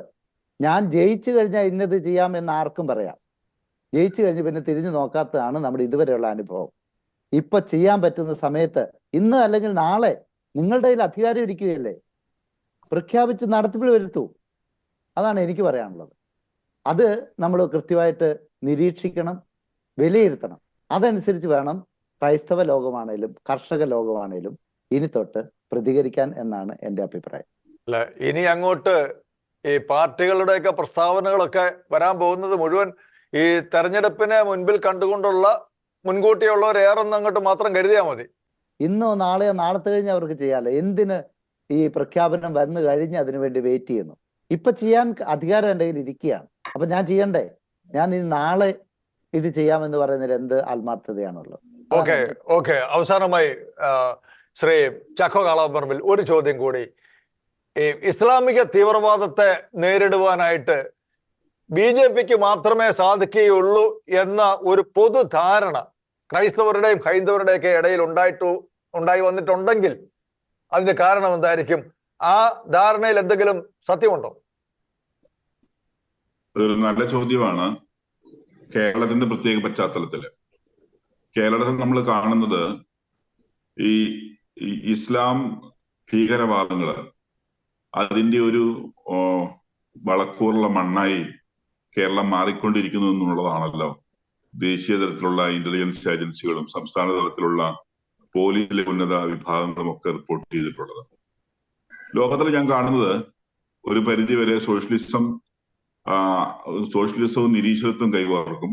സോഷ്യലിസം നിരീശ്വരത്തിലേക്ക് വരും, നിരീശ്വരത്വത്തിന് വീണ്ടും അത് പൊളിറ്റിക്കൽ ഇസ്ലാമുമായിട്ട് കൈകോർക്കും. അങ്ങനെ ലോകരാഷ്ട്രങ്ങളിൽ പലതും ആ പറയുന്ന പൊളിറ്റിക്കൽ ഇസ്ലാമിലൂടെ ഭീകര പ്രസ്ഥാനങ്ങളിലേക്ക് പോകുന്ന ഒരു അനുഭവം നമുക്കുണ്ട്. കേരളം ഈ പശ്ചാത്തലത്തിൽ നിന്ന് ചിന്തിക്കുമ്പോൾ ഇവിടെയും ഇത്തരത്തിലുള്ള ഒരു വോട്ട് ബാങ്ക് പ്രീണനം, അത് ഭീകരവാദത്തെ പ്രീണിപ്പിക്കാനാണെന്ന് ഞാൻ പറയില്ല, മറിച്ച് വോട്ട് ബാങ്ക് പ്രീണനത്തിന്റെ ഭാഗമായി ഭീകരവാദ പ്രസ്ഥാനങ്ങളെ അടിച്ചമർത്തുന്നതിൽ അല്ലെങ്കിൽ അഴികൾക്കുള്ളിൽ കൊണ്ടുവരുന്നതിൽ രാഷ്ട്രീയ പാർട്ടികൾ ഇരട്ടത്താപ്പ് എടുക്കുന്നു എന്നുള്ളത് പറയാതിരിക്കാൻ വയ്യ. കാരണം അതൊരു വോട്ട് ബാങ്ക് രാഷ്ട്രീയമാണ് അവിടെ കൺമുമ്പിലുള്ളത്. ഒരു സമുദായത്തെ പ്രീതിപ്പെടുത്താനെന്ന വ്യാജേന ഭീകരവാദത്തെ നമ്മൾ അറിഞ്ഞോ അറിയാതെയോ താലോലിച്ചു പോകുന്ന ഒരു അവസ്ഥ കേരളത്തിൽ നിലനിൽക്കുന്നുണ്ട്. എന്നാൽ അതിനൊരു പരിധി വരെയെങ്കിലും തടയിടുവാനായിട്ട് കേന്ദ്രത്തിലെ ഇപ്പോഴത്തെ ഭരണം കാരണമാവുന്നുണ്ട് എന്നുള്ളത് വാസ്തവമാണ്. കാരണം നമുക്കറിയാം, കേരളത്തിലെ എറണാകുളത്ത് പൊട്ടേണ്ട അല്ലെങ്കിൽ കേരളത്തിലെ ഒരു സിറ്റിയിൽ പൊട്ടേണ്ട പൊട്ടലുകളൊക്കെയാണ് ശ്രീലങ്കയിൽ പോയി പൊട്ടിയത്, നമ്മുടെ ഈസ്റ്ററിനൊക്കെ. അത് തന്നെ പോലീസ് ഉദ്യോഗസ്ഥർ തന്നെ പറയുന്നതാണ് അത്തരത്തില്. അപ്പൊ അത്തരത്തിലുള്ള തിരിച്ചുവിടലുകളും അല്ലെങ്കിൽ വഴിമാറ്റങ്ങളും സംഭവിക്കുന്നത് കൃത്യമായിട്ട് അങ്ങനെയുള്ള ആളുകളെ നിരീക്ഷിക്കാൻ ഒരു സംവിധാനം കേന്ദ്രത്തിലുള്ളതുകൊണ്ടാണ്.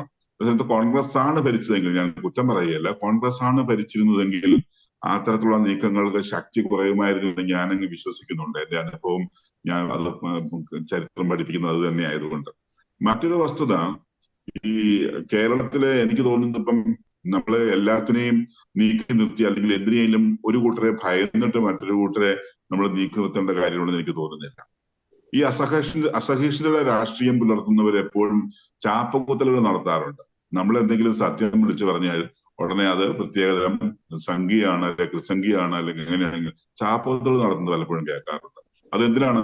അതൊരു തന്ത്രമാണ്. അങ്ങനെ ചാപ്പ കുത്തി തമസ്കരിച്ച് അവര് പറയുന്ന സത്യങ്ങളെ പുറത്തു കൊണ്ടുവരാതിരിക്കാനുള്ള ഒരു സമൂഹം ഒന്നിച്ചു നിന്ന്, ഇപ്പൊ കേരള കോൺഗ്രസ് ഉണ്ടല്ലോ കേരളത്തില്. ഞാൻ പറയുന്നത് കേരള കോൺഗ്രസ് രാഷ്ട്രീയം എന്ന് പറയുന്നത് കേരളത്തിലെ മനസാക്ഷിയുടെ രാഷ്ട്രീയമായി മാറേണ്ടതാണ്. അതുപോലെ ആം ആദ്മി പാർട്ടി പോലുള്ള സംഘടനകളുണ്ട്. 2020 പോലുള്ള വികസനോന്മുഖമായ പ്രവർത്തനങ്ങൾ കാഴ്ചവെച്ചിട്ടുള്ള സംവിധാനങ്ങളുണ്ട്. വൺ ഇന്ത്യ വൺ പെൻഷൻ ഉണ്ട്. അതുപോലെ ഈ ഭരണത്തിനെതിരെ അല്ലെങ്കിൽ ഇത്തരം മന്ദുകൾക്ക്, ഇടതുകാലിലെയും വലതുകാലിലെയും മന്ദുകൾക്കെതിരെ ചിന്തിക്കുന്ന ആളുകളുണ്ട്. തീവ്രവാദത്തിനെതിരെ ശക്തമായ നിലപാടെടുക്കുന്ന ആളുകളുണ്ട്. മദ്യം, മയക്കുമരുന്ന് ലോബികളും മാഫിയകളും കണ്ടമാനം കിടന്ന് ഇവിടെ വിളയാടുമ്പോൾ അതിലൂടെ യുവതലമുറ നശിച്ചുകൊണ്ടിരിക്കുന്നതിൽ ദുഃഖിക്കുന്ന ആളുകളുണ്ട്. അതുപോലെ കേരളത്തിലെ മൊത്തത്തിലുള്ള വികസനങ്ങളെ കേവലം കുറച്ച് റോഡിന്റെയും പാലത്തിന്റെയും പേരിൽ മാത്രം നിന്നിട്ട് ഇവിടെ ജീവിക്കാൻ നിവൃത്തിയില്ലാതെ പുറത്തേക്ക് ഒഴുകുന്ന ഒരു വലിയ യുവജന സമൂഹം, നിരാശപ്പെട്ട ഒരു യുവജന സമൂഹം പുറത്തേക്ക് ഒഴുകിക്കൊണ്ടിരുന്ന സാഹചര്യങ്ങളുണ്ട്. അങ്ങനെ നമ്മൾ ഉദ്ദേശിക്കുന്ന വിധത്തിലേക്ക് കേരളം മാറാതെ തീവ്രവാദത്തിന്റെ വളർപ്പുള്ള മണ്ണായും ഇതുപോലുള്ള അവികസിത പ്രവർത്തനങ്ങളുടെ ആവിഷ്കാരമായി മാറുമ്പോൾ അതിനെതിരെ ശക്തമായി നിലകൊള്ളണമെങ്കിൽ ഇവിടെ ഒരു ജനമുന്നേറ്റം ഉണ്ടാവണം. ആ ജനമുന്നേറ്റം എന്ന് പറയുന്നത് ഇതുപോലുള്ള കള്ളനാണയങ്ങളെ സമൂഹത്തിന് വെളിപ്പെടുത്തി കൊടുത്തുകൊണ്ട് യഥാർത്ഥത്തിൽ എന്താണോ രാഷ്ട്രീയം, അതൊരു പാർട്ടിയുമല്ല, മറിച്ചത് രാഷ്ട്രീയം രാഷ്ട്രത്തിന്റെ അസ്തിത്വത്തിനും നിലനിൽപ്പിനും അതിന്റെ വളർച്ചയ്ക്കും വികസനത്തിനും ഉള്ളതാണെന്ന് തെളിയിച്ചു കൊടുക്കാൻ കഴിയുന്ന വിധത്തിലുള്ള ഒരു രാഷ്ട്രീയ ബോധവും ഒരു രാഷ്ട്രീയ ശക്തിയും ഇവിടെ ഉണർന്നു വരേണ്ടിയിരിക്കുന്നു. അതിന് ആരുടെയൊക്കെ സഹായം തേടണമോ അതൊക്കെ തേടിക്കൊണ്ട് തന്നെ ഈ നാടിന്റെ വികസനത്തെയും ഈ നാട്ടിലെ സാധാരണക്കാരുടെ സ്വപ്നങ്ങളെയും യാഥാർത്ഥ്യമാക്കുന്ന വിധത്തിലേക്ക് നമ്മുടെ രാഷ്ട്രീയ പ്രവർത്തനങ്ങളെ മാറ്റിയെടുക്കാൻ നമ്മുടെ ക്രൈസ്തവ വിശ്വാസികൾക്ക്, പ്രത്യേകിച്ചും അടിയുറച്ച രാഷ്ട്രീയ അവബോധമുള്ള ക്രൈസ്തവ വിശ്വാസികൾക്ക് നേതൃത്വം കൊടുക്കാൻ കഴിയണം എന്നുള്ളതാണ് എന്റെ അഭിപ്രായം. അങ്ങനെയാണെങ്കിൽ മാത്രമേ ഈ ഒരു വലിയ ഭീഷണി ഈ സമൂഹത്തിൽ നിന്ന് നീക്കിക്കൊണ്ടുപോകാൻ നമുക്ക് കഴിയുള്ളൂ എന്ന് ഞാൻ വിശ്വസിക്കുകയാണ്. തീർച്ചയായും കേരളത്തിന്റെ രാഷ്ട്രീയ ഭൂപടത്തില് ചില മാറ്റങ്ങൾ അനിവാര്യമാണ് എന്ന് ഇവിടുത്തെ പൊതുസമൂഹം ചിന്തിച്ച് തുടങ്ങിയിരിക്കുന്നു. അതിൻ്റെ അരുണനങ്ങൾ കേരളത്തിന്റെ പൊതുസമൂഹത്തിൽ കണ്ടു തുടങ്ങിയിരിക്കുന്നു. അതിൽ തന്നെ ഡോക്ടർ ചാക്കോ കളപ്പറമ്പിൽ പറഞ്ഞതുപോലെ ക്രൈസ്തവ സമൂഹം അത് ഏറ്റെടുത്ത് കഴിഞ്ഞിരിക്കുന്നു എന്നാണ് സാധാരണക്കാരായ ജനങ്ങളോടുമായിട്ടുള്ള സംവാദങ്ങളിൽ നിന്ന് മനസ്സിലാക്കുവാനായിട്ട് സാധിക്കുന്നത്. ഈ ചർച്ചയിൽ വളരെ താല്പര്യപൂർവ്വം പങ്കെടുത്ത doctor Chacko Kalaparambil, father Philip Kaviyil, Shri Tony Chittilappally, 3 പേർക്കും നന്ദി.